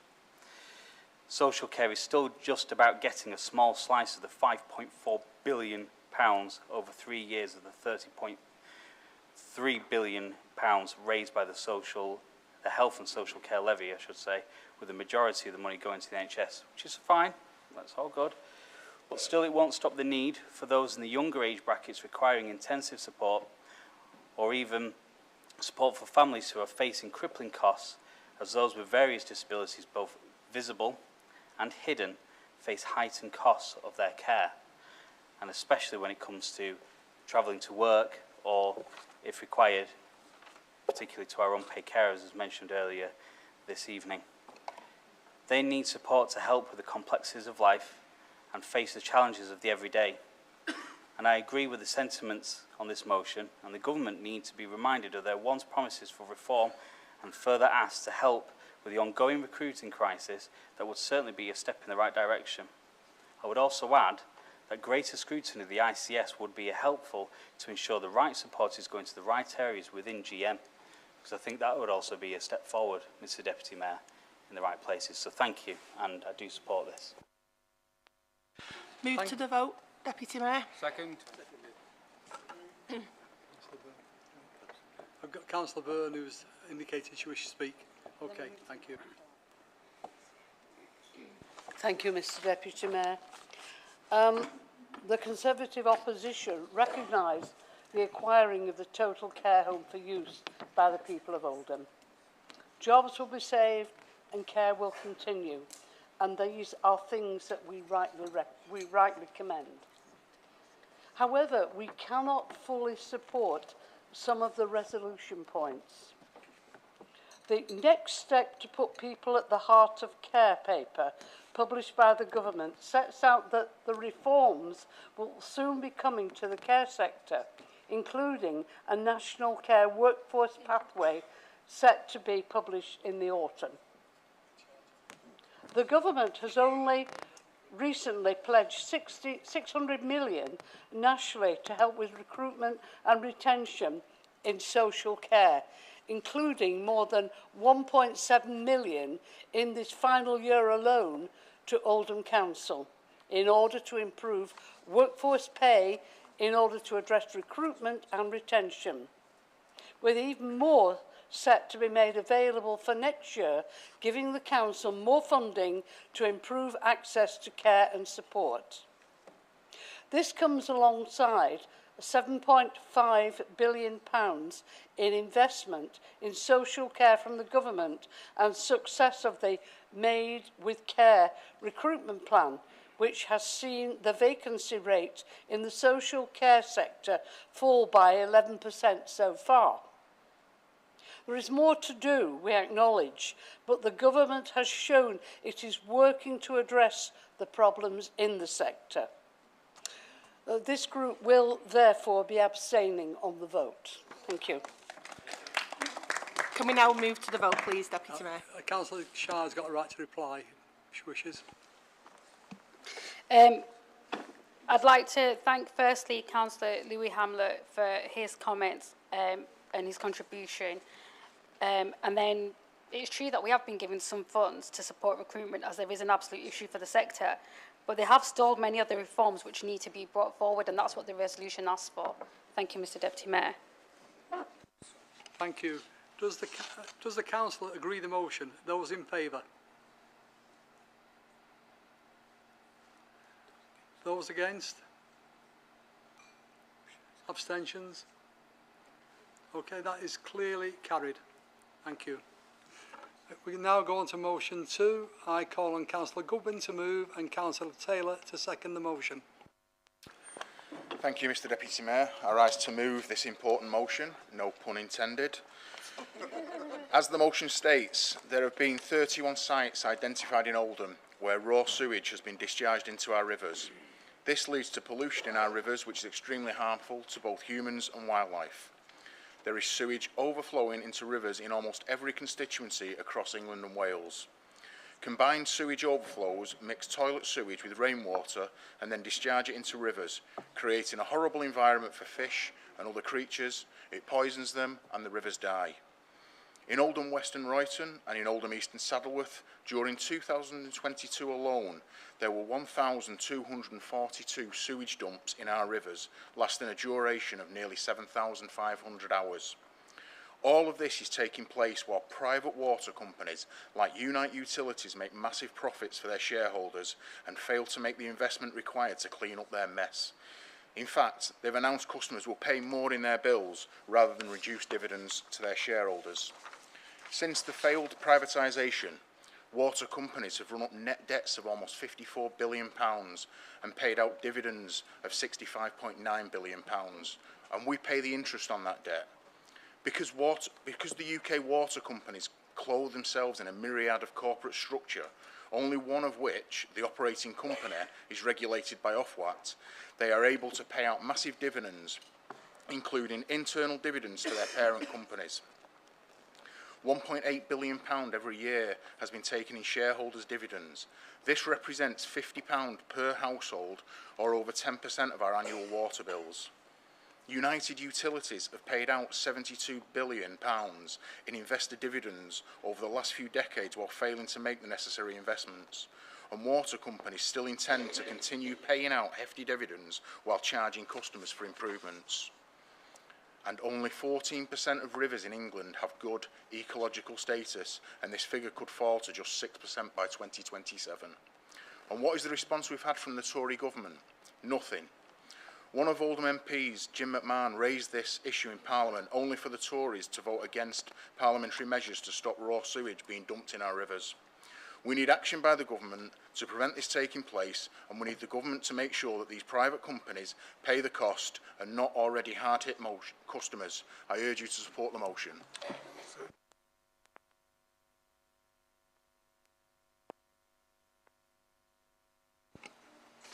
I call on Councillor Taylor to second the motion. Thank you, Mr Deputy Mayor. As my colleague Councillor Goodwin has already pointed out, water pollution is a very serious issue for us all. It's an environmental hazard, it's a health hazard, and it's an economic hazard.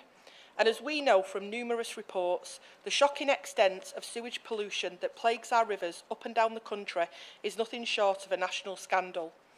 Here in Oldham, many of our residents, as well as local businesses and voluntary organisations, are quite rightly asking the question and raising their concerns about the health implications of the poor water quality of our rivers too. People are angry about this, and they have every right to be angry, because sewage treatment is itemised on every single one of our water bills, but it's not being delivered. Instead, water companies are being allowed to cut corners and dump sewage untreated.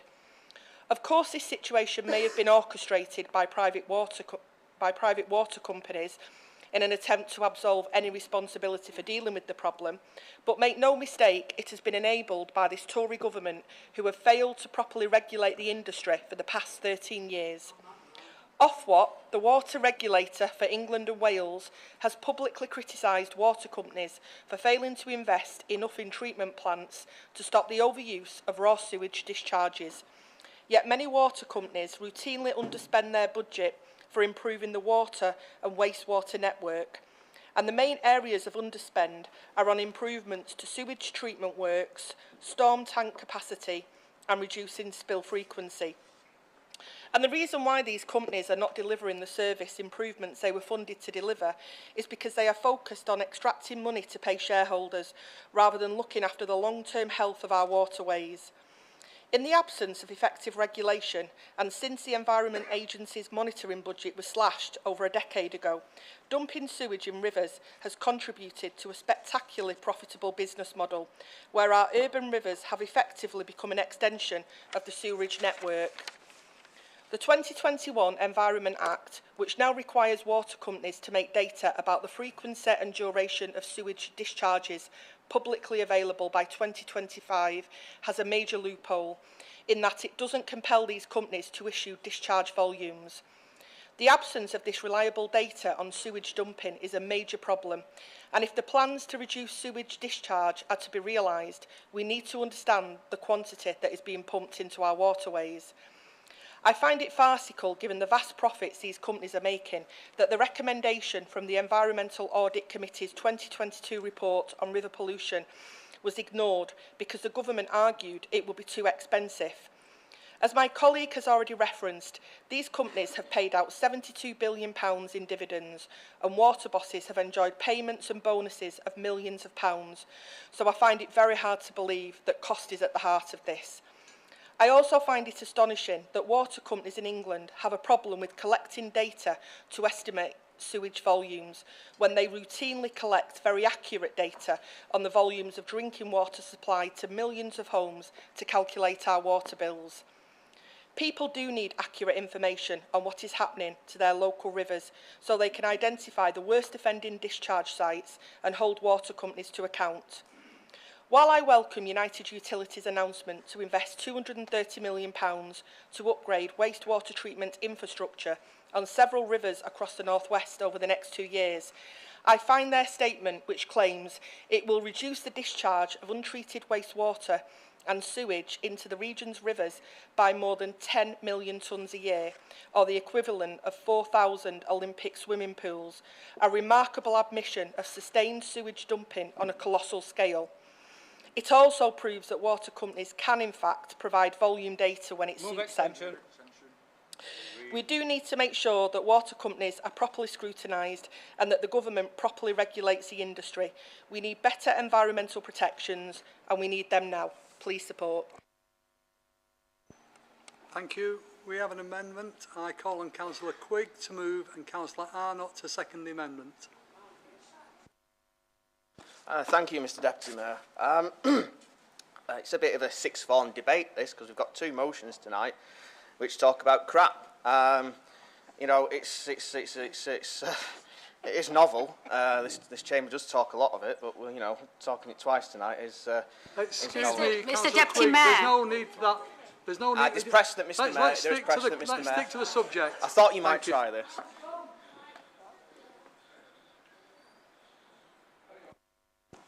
The precedent I was referring to actually was Councillor Hudson, the former mayor of the council, actually using it and it being permitted. But there we go.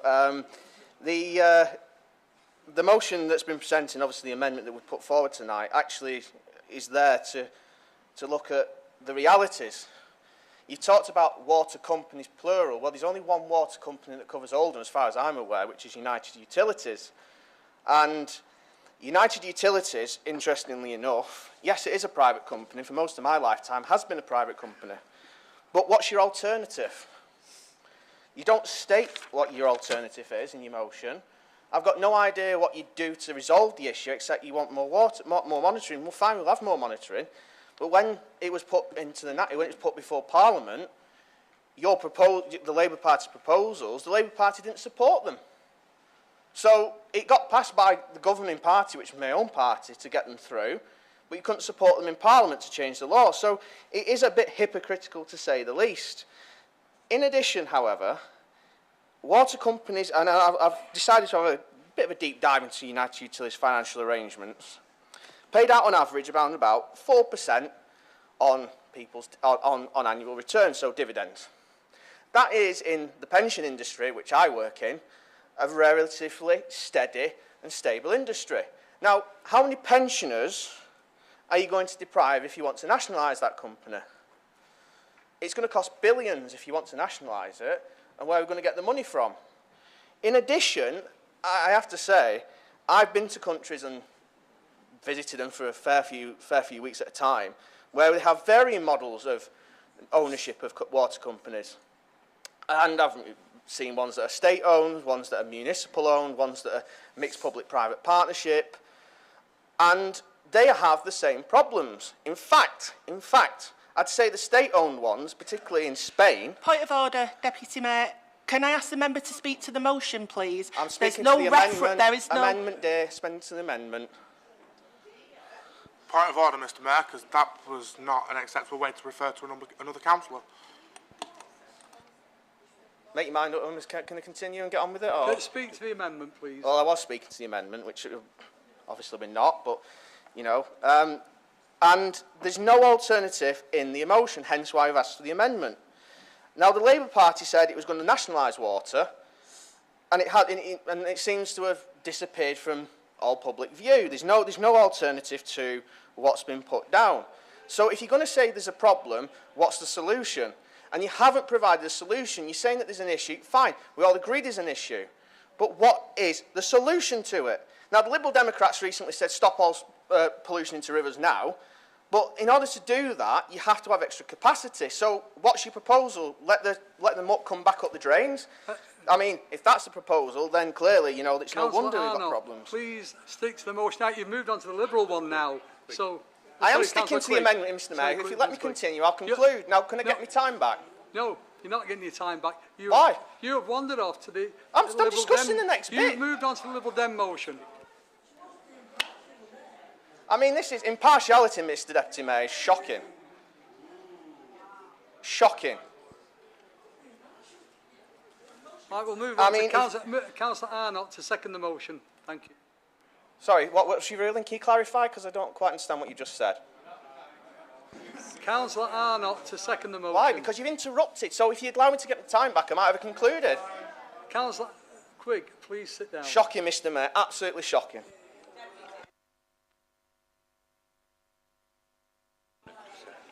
Councillor Arnott to second.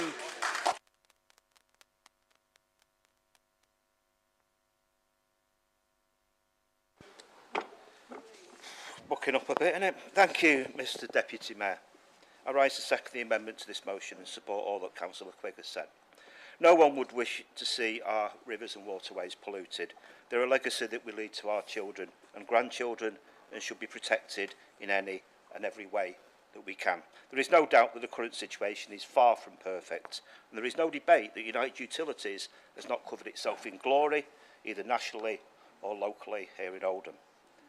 I would genuinely love to say that I see merit and could support some of the points that the motion proposes, as I always try to do when responding to administration business. But there are no practical proposals or solutions suggested, and that is disappointing.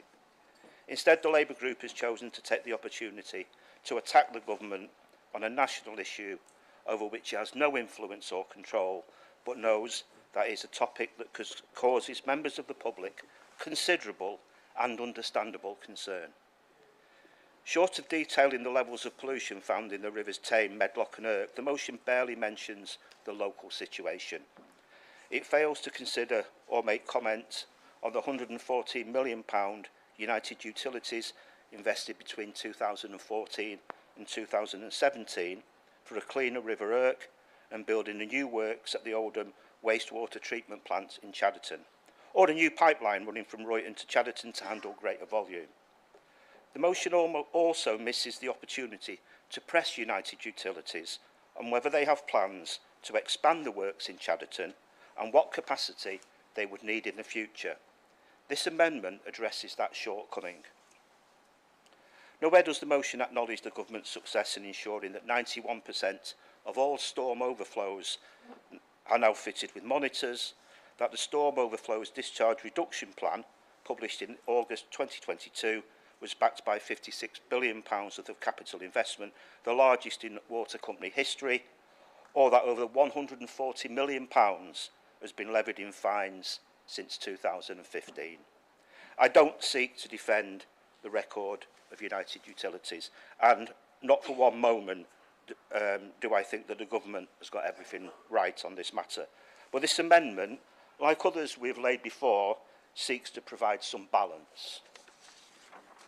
For the sake of balance, it may be worth looking at the Labour Party's recent record. When our own Oldham, West and Royton MP put forward a bill earlier this year on measures to reduce water sewerage discharges, the Labour Party incredibly abstained on their own bill, leaving it to the Conservatives to ensure that the proposals were passed. A moment that Mr McMahon, now the former Secretary of State for the Environment, Food and Rural Affairs, will surely wish to forget, perhaps as much as his television interview with Sophie Ridge a few weeks later. Only time will tell if the Labour Party keeps to its 2019 manifesto promise to nationalise water companies, and how much that would cost taxpayers, or the impact that that would have on pension funds. Again, to provide balance, this amendment addresses and seeks clarity on that matter. The amendment balances, adds to and expands the motion, and I would urge councillors to support it. Thank you, Mr Deputy Mayor. Thank you. Due to the time, we won't have a chance for any debate, so Councillor Goodwin, do you wish to reply to the amendment?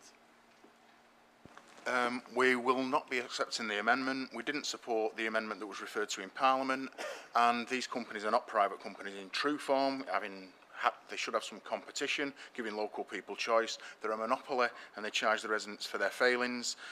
The resolutions that are in the motion would lead to the government requiring mandatory monitoring of sewage outwards and an increase in fines, which should lead to reduction in sewage discharges. Councillor Quigg, you have a right to reply. Thank you, Mr Deputy Mayor, providing I'll be allowed to speak. It's very interesting, the extra competition. Yeah, I agree with that, we need extra competition, that's not a problem, as Councillor Goodwin's alluded to. But I will say that it is rather rich to say that in Parliament, where this motion should really be debated and where they have the power, was not supported by the Labour Party nor the Liberal Democrats. It's telling that there's nothing local about the motion, hence why I put the amendment down. And I have to say, you have to be careful where you store sewage, because if you store it near people's houses, then people there will have a very, very strong right to complain, because no matter how much treatment you put it through, there is a residual smell.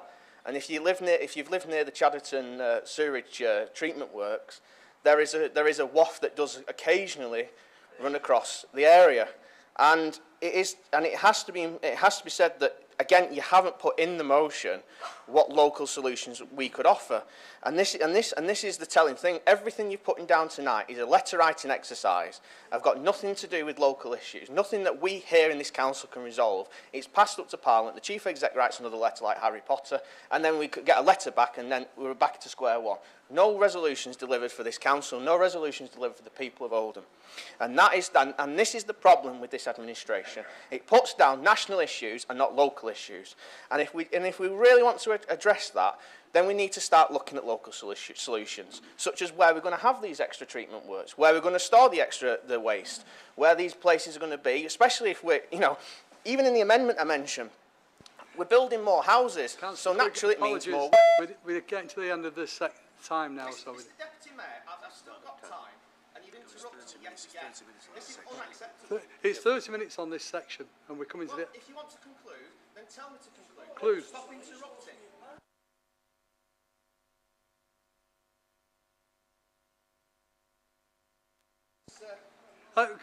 Can we cease, please? And we're moving on to the vote.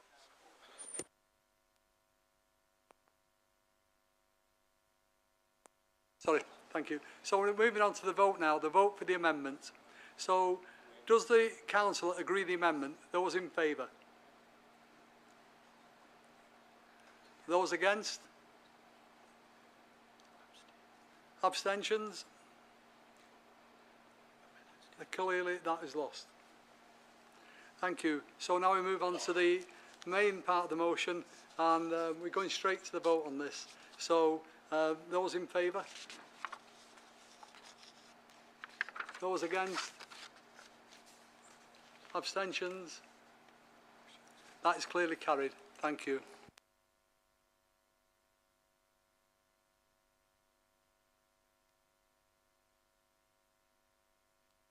So we now move on to the opposition business, and it's, I call on Councillor Woodbine to move and Councillor Sheldon to second the motion.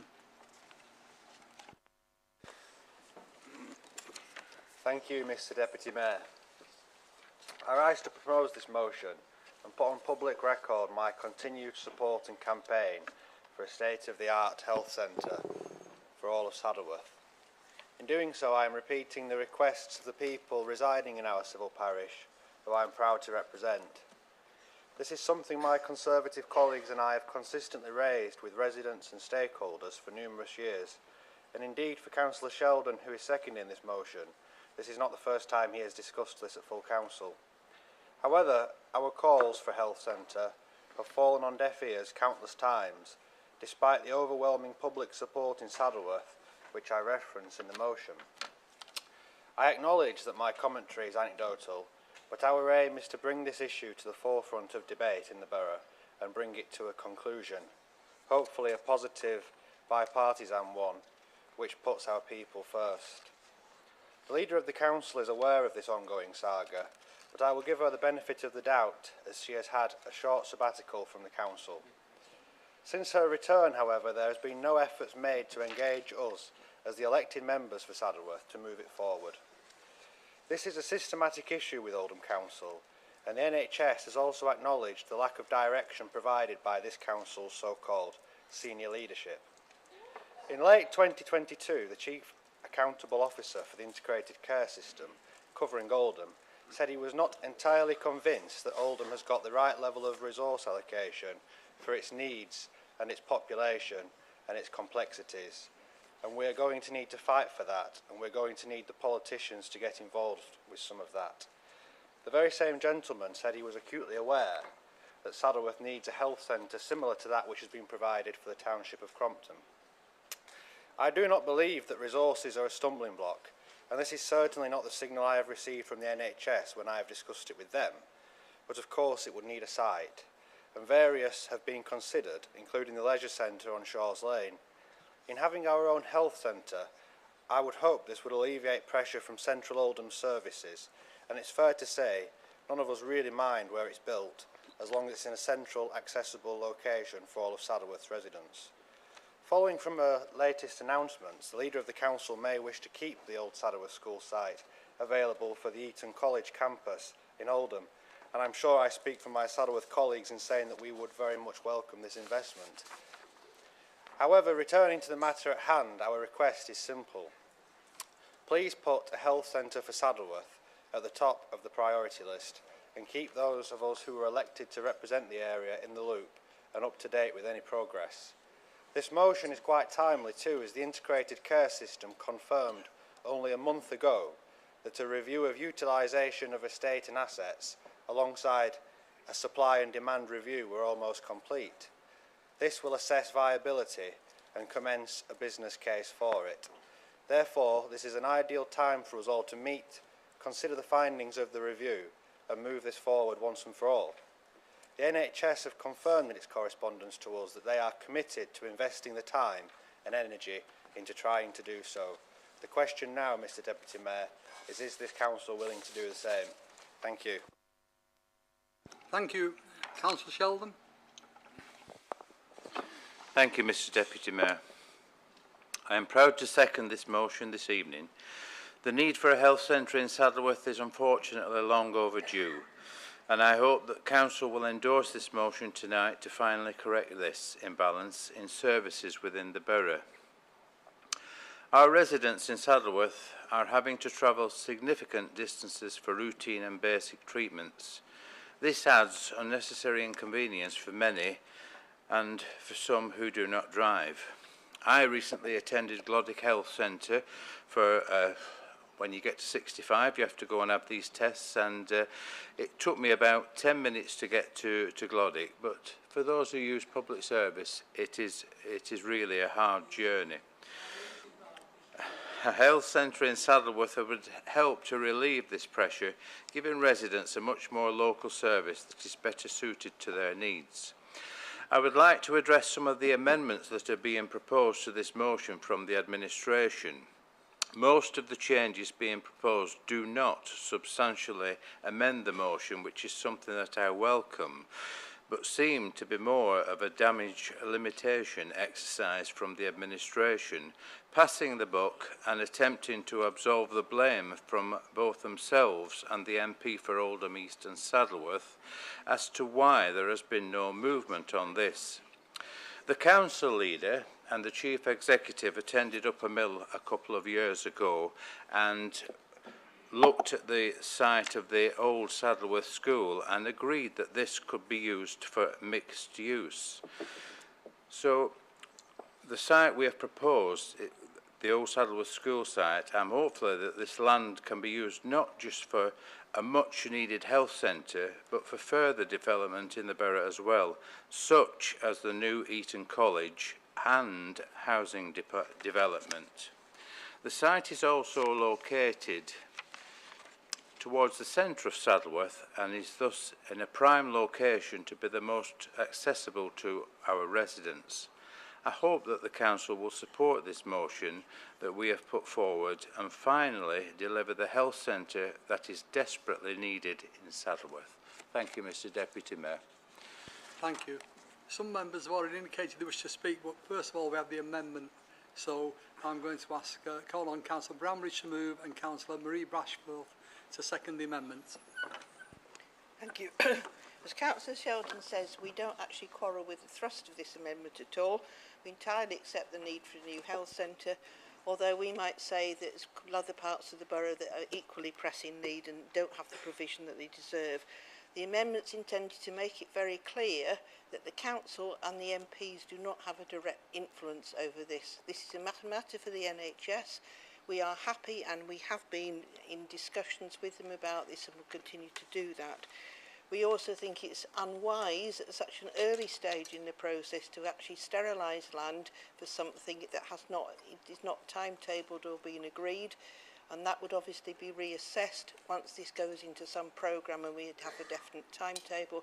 But we fully accept the principle that there's a health centre needed in Saddleworth as well as in other parts of the borough. Thank you, Deputy Mayor. Thank you. Councillor Marie Bashforth. I second the amendment, Deputy Mayor. Thank you. Does any member wish to speak on the amendment? And I've had one member indicate. Councillor Harkness. Yes, thank you, Mr Deputy Mayor. We welcome the proposals for a new Saddleworth Health Centre. It's nice to see the Conservatives now support this. This is not a new proposal and it has been brought up many times before. I've raised this issue about 5 times. John McCann has, Howard Sykes, Sam, Derek Heffernan. And so Liberal Democrats have been campaigning for a new health centre for about 8 years. Including meetings with officers, the NHS, writing letters, petitions, lobbying the NHS, and we continue to do so. In fact, we met with the NHS quite recently. The Liberal Democrats have also proposed for a new health centre being cited and citing finances on many occasions over many years. Both Labour and Conservatives are opposing these over many years too. So a new health centre is needed and access to more services is needed more locally. But it won't address the chronic shortages of GPs available, and the blame here firmly lies with the Conservative government. Latest NHS figures which show that the number of GPs has fallen by 1,000 since the Conservatives pledged to recruit 6,000 more GPs in 2019. So we want waiting times, when we see waiting times rising, but we see the Conservative government have been at war with nurses, junior doctors and consultants. And now we see GP numbers falling rather than rising. They need to do, what they need to do is challenge their government over the mismanagement of the NHS, otherwise we ain't going to get any better services. Thank you, Mr Deputy Mayor. Thank you. Councillor Hinds, you on the amendment? On the motion, I'd like to speak. Right, oh no, it's on the amendment at the moment. Okay, thank you. So, Councillor Shah. So I'd start to say I hope that the amendment hasn't been brought because Councillor Sheldon had to go to Glodwick once.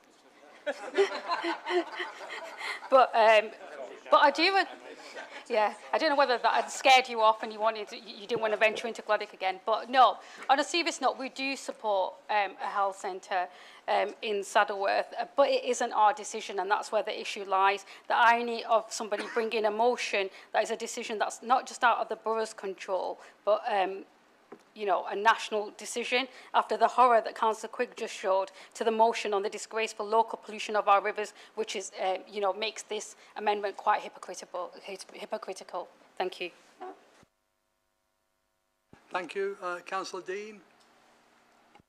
Thank you, Mr. Deputy Mayor. Yeah, I fully support this. And of course, the Labour Party has always supported this. And I think that you really need to smell the coffee.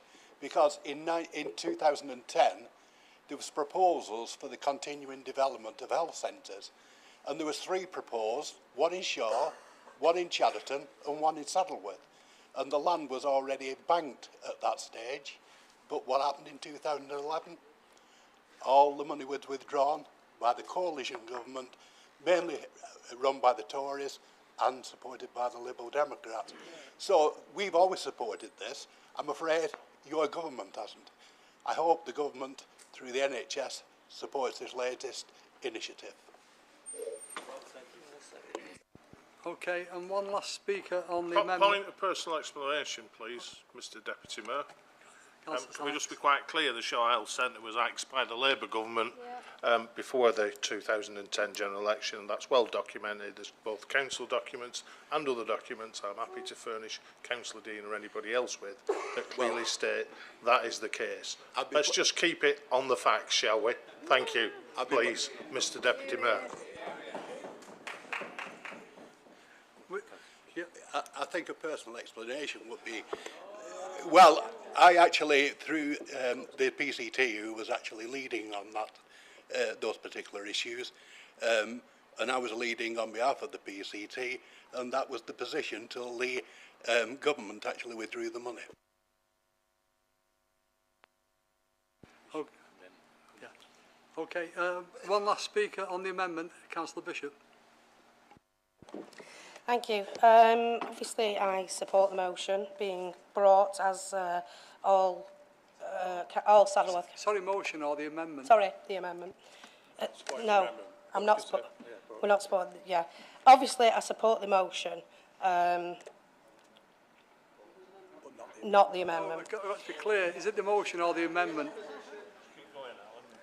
Right, Saddleworth has faced an alarming lack of basic healthcare provision for many years now, with the situation having been amplified since COVID. I speak regularly to residents totally frustrated trying to get a GP appointment, but also to those who are having to travel miles to access even the most basic outpatient services. For older people and those without private transport, this presents many barriers to getting the healthcare they need. Whilst the Council is not responsible for the delivery of health services, nor the lack of GPs being recruited and trained, it will be a necessary partner in the process of securing a new health centre for Saddleworth, given that they will be the likely owner of any potential site. For this reason, it is really important to hear support for one in the Chamber. A purpose-built health centre in Saddleworth will provide a facility from which to enable vital services such as the diabetes clinic, blood services, urgent treatment, and hopefully this is something that will be flagged up by the reviews currently underway, as mentioned before. This is something that all Saddleworth councillors agree on, regardless of political affiliation, because it's the right thing to do for our residents.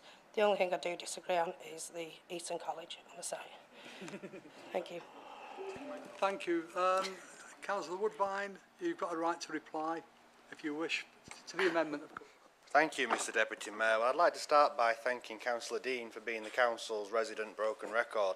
It's quite clear that the administration's answer to my simple question about being willing to do the same, put the same effort in as the NHS, the answer is no. In their amendment, the administration, true to form, have resigned all responsibility, and it shows how out of depth holding the health and social care portfolio Councillor Brownridge really is. Once again, the Labour Party are putting their own self-importance first and the people of Saddleworth last. Much like our mysterious MP, who has been missing in action for the most of this parliamentary term. When she returned from her aforementioned sabbatical, the leader of the council promised to introduce a system of district councils which our communities felt they could identify with. Well, it's needless to say, nobody I represent identifies with East. The past week, she issued a statement on 100 days since she returned to office, in which she said she wants to improve the quality of life in Oldham. Well, it's quite clear that that is not true. The direction and tone she is setting behind closed doors is very different, and it's displayed by her colleagues' total disregard shown to the Saddleworth community.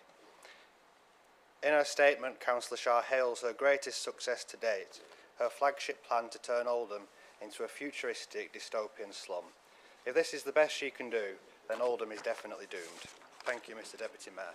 Mr Deputy Mayor, I don't understand what Councillor Woodwine is actually saying. I did agree with supporting the healthcare in Saddleworth.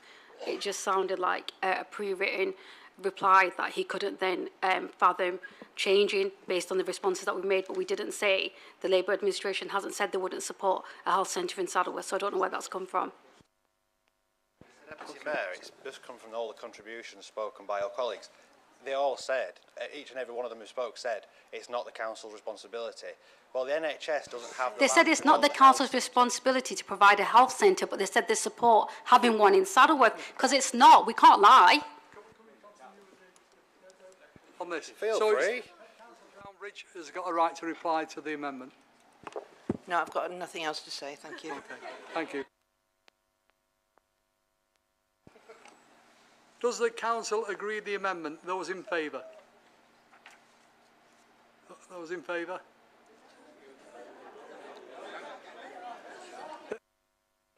To agree the amendment. This is the vote on the amendment.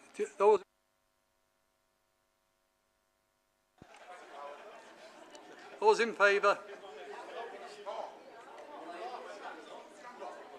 Okay. Can you keep your hands up? I think we need to have a count, possibly.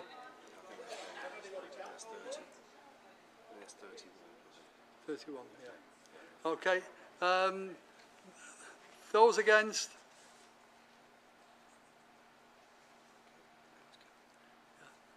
And abstentions? The motion, the amendment is carried. Thank you.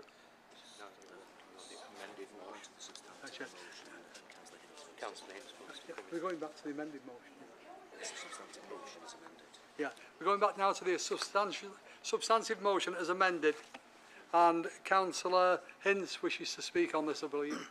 Thank you, Mr Deputy Mayor. I think we're all in favour of new health centres being built. Finally, I know it's took longer than the pyramids, but we're currently in the process of getting one in Shaw. But ultimately, they're just bricks and mortar. So I was very interested to hear about what Councillor Woodvine had to say about engagement. I just want to clarify. It's my understanding there's an existing health practice in Saddleworth, and obviously there are various others. Have you had any engagement with that with that practice or any other regarding who's actually going to facilitate running it? Thank you. Thank you. We're running short of time now, but Councillor Woodvine has got a right to reply to the amended motion now. That's. Thank you, Mr Deputy Mayor. I'd just like to clarify. Sorry, could you keep it brief as well, because we are short on time. All I'll say to conclude, Mr Deputy Mayor, is that the NHS and GPs will not want to work in a borough with the direction and leadership that's shown from this council, and that's the crucial problem in this. So carry on being negative about Saddleworth and Oldham, but this is the problem.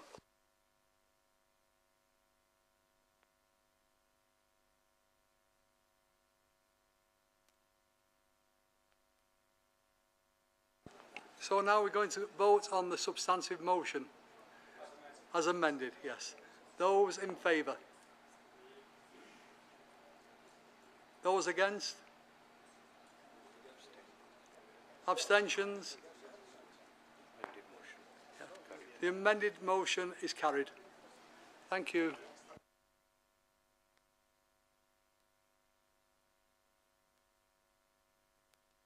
We move on now to another motion. I call on Councillor Alamdani to move and Councillor Williamson to second the motion. Thank you, Mr Deputy Mayor. I listened with interest to Councillor Arnott's comments on the earlier motion when he commented on how important it was to save rivers, how it was preserving them for the next generation, how much we should do to protect them. Unfortunately, that is not currently the case. It does seem to be almost a concerted attack on our rivers from the current government. He also said that United Utilities haven't covered themselves in glory. I don't really want to say what United Utilities have covered themselves in, but I am going to, because we talk around this an awful lot, and we talk about sewage overflow. Point of order, Mr. Can we address this to could everybody play at this one, or is it just me and Sam? Oh.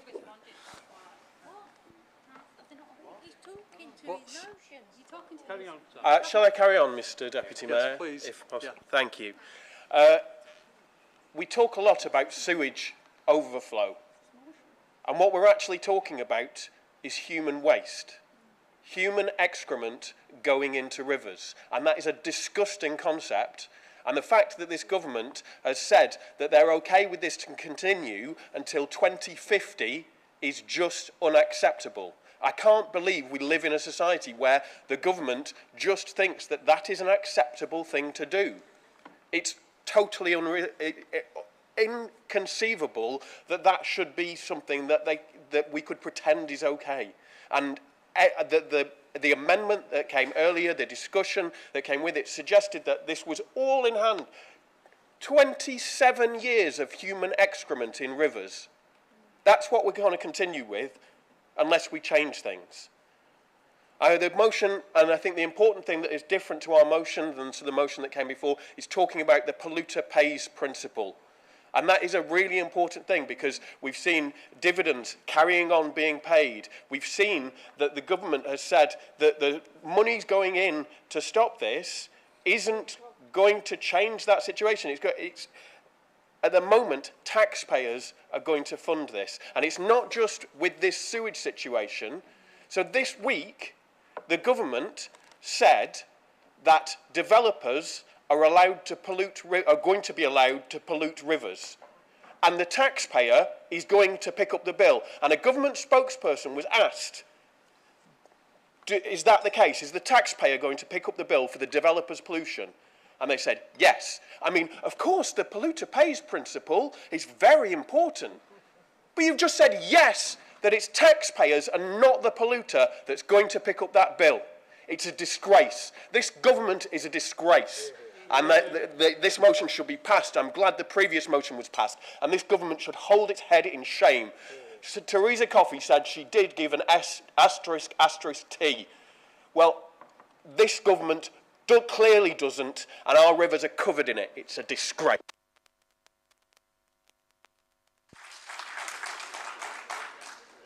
Thank you, Councillor Williamson. I'll just follow that, flipping heck. I know I swear, but I'm not going to swear, I promise. I would like to support my colleague Sam. I can't sit down, sorry. I know, I can't sit down, it doesn't sound right to me. I'm really sorry. Yeah, I would like to support my colleague Sam. There is no point in repeating what he said, even though people might want me to. But I'd like to say that I am extremely concerned about the images I've seen in the media. As a Crompton Ward Councillor, I'm extremely worried about the raw sewage which I have seen around and about firsthand. That is why I've written to both United Utilities and the Environment Agency to seek reassurances that we have no such issues in the area, and if anything is found, it is rectified as soon as possible. It is more important than ever that we value our waterways, which ultimately end up in the seas. What we want to see is action. We don't need to pay lip service to statistics. We can see it all around us. We want actions, not words. We will make sure those people that are accountable can be held accountable. And that is why I am seconding this motion. Thank you. Thank you. Does any member wish to speak on the motion? Councillor Charters. Thank you, Mr. Mayor. I was planning to speak on the Labour motion, but I'm very happy to speak supporting the Liberal Democrat motion, especially as it does follow some of the things we were asking for. Our motion actually did ask for United Utilities to pick up the bill. I note that Councillor Quigg thinks that we didn't ask for anything, but we did. It's a disgrace, really, that we've got these literal poo going into rivers. I went for a walk down in Moorside along the River Medlock the other day, down to Strinesdale. It's the 3-point between my ward, Saddleworth North, and Waterhead. It's a lovely place. You've got lots of animals, lots of lovely countryside, and yet potentially flowing through there is human waste, which is ridiculous. I think that we should all support this motion, and I think anyone who votes against it, well, they know what they can put in their water.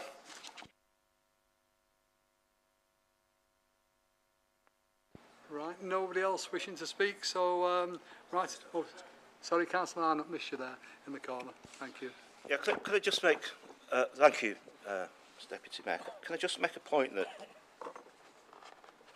these benches aren't the central government, but by all means, formulate, frame a motion which outlines your dissatisfaction with policy that the central government may have. Present a resolution, take a vote on it, have a rant if you necessarily have to. But these benches here are not the central government, and this is not the central government. It's easy to sit and criticise, but simply standing up and ranting and pointing your finger at me, don't do it again. It is no value to anyone. It doesn't achieve anything. If you're unhappy with something, formulate a motion, put down a motion, and we'll vote on it, yes or against it. But standing up here and attacking these benches as if we're the central government, it does nobody any good. It may you feel a little better, you might get a little bit of a clap. But let's have some realism in what can be achieved by people in this chamber and what can't be achieved, what can be influenced, what can't be influenced. So that's all I'm asking, is a little bit of reality. Thank you very much.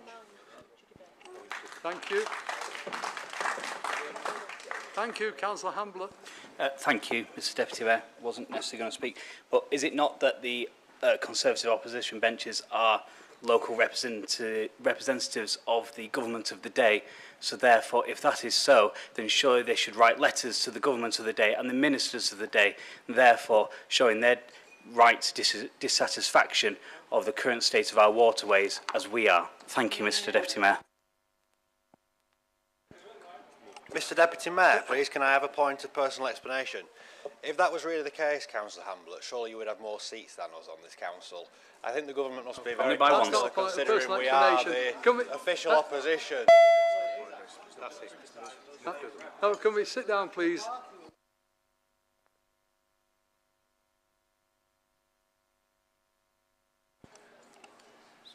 Right, okay then. Councillor Alan-Darby, do you wish to reply? Thank you, Mr Deputy Mayor. I think most of the debate has been in favour of the motion.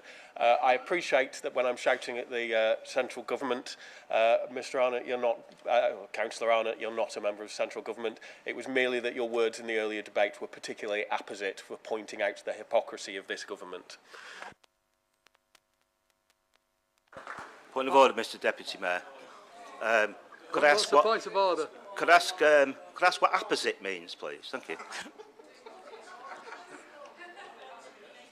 Moving to the vote now. So, does the council agree the motion? Those in favour? Those against? Abstentions? Motion is carried. Thank you. Item 11. Actions from the council. I, Councillor Shah to move and Councillor Sheldon to second the report on actions from council. Move, Mr Deputy Mayor. Second, Mr Deputy Mayor. Does any member wish to speak? Councillor Alan-Darby. Thank you, Mr Deputy Mayor. I just had a couple of questions, really, with regards to the report. I noticed that there was a motion on fireworks that was passed previously. In the previous report, it indicated that a letter had been written to the appropriate Department of Government and no response had yet been received. It's now disappeared from the report with no information about whether a response had been received or not. And also on pages 73 and 75, it refers to Appendix 2 and Appendix 3 of the report, but there's only an Appendix 1. There's 2 replies which actually have been received that we're told we've got. They're not in the report. It'd be nice to have the information, please.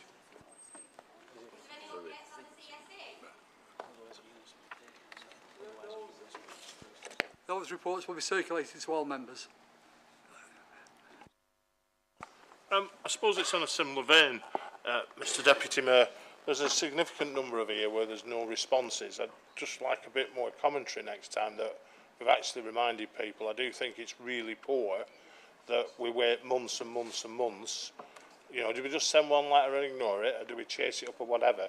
It'd be useful to say no reply today, but we've written to them 3 times now. Or, if we have a whip round, we can buy them some new pigeons and then maybe they can reply.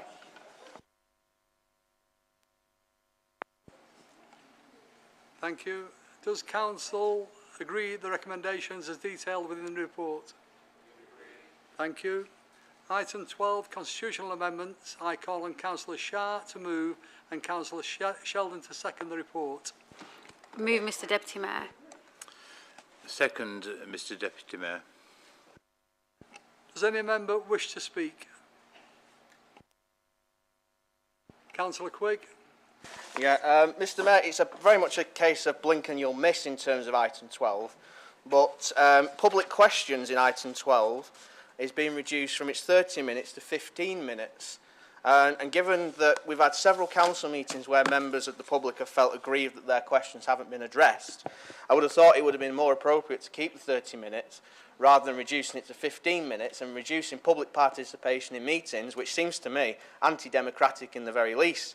I mean, we might be having to rename constitutional services to anti-democratic constitutional services because, at the face of it, this is absolutely shocking that we're reducing it to 15 minutes where basically nobody will get a question in, and we've seen at least 25 questions at some council meetings and many of them unanswered.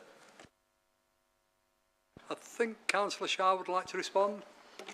Well, I can do, but it was an organisational meeting, but full council can sometimes, as demonstrated clearly tonight, become a theatrical event, one that's removed from the reality of the work that this council does every day. These changes are designed to make sure that full council meetings are focused on the things we actually do for our communities, the services we deliver and commission.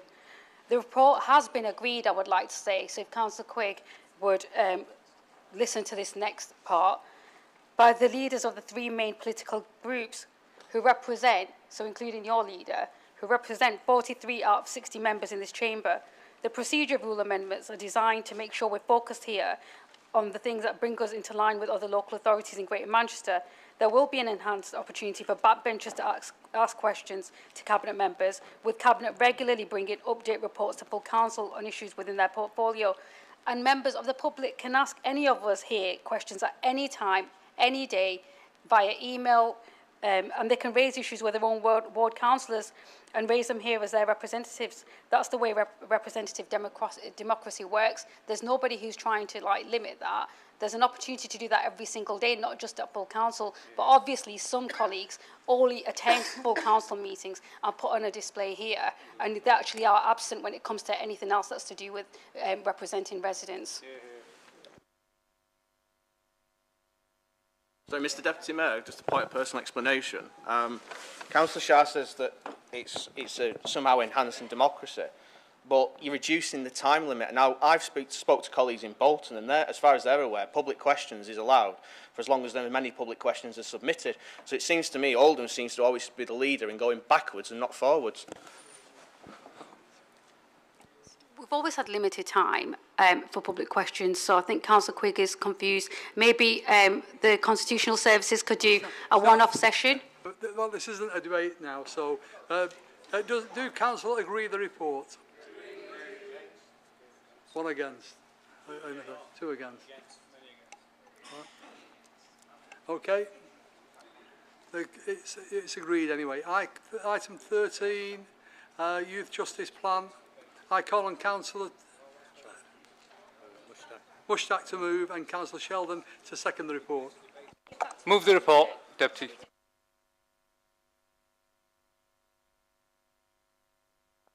And Councillor Charters to second the report, is it? Sorry, Deputy Mayor, you said Councillor Sheldon at first. I did say that. Second the motion. Thank you. Does any member wish to speak? Does Council agree the recommendation?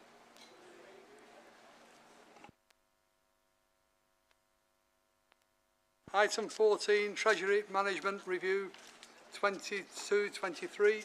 I call on Councillor Jabbar to move and Councillor Shah to second the report. Move, Mr Deputy Mayor. Second, Mr Deputy Mayor. Does any member wish to speak?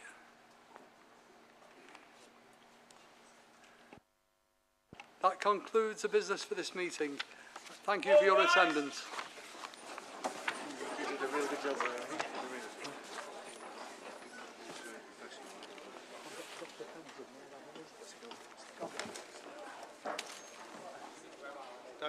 Thank you, Mr Deputy Mayor. I hope you've well chaired.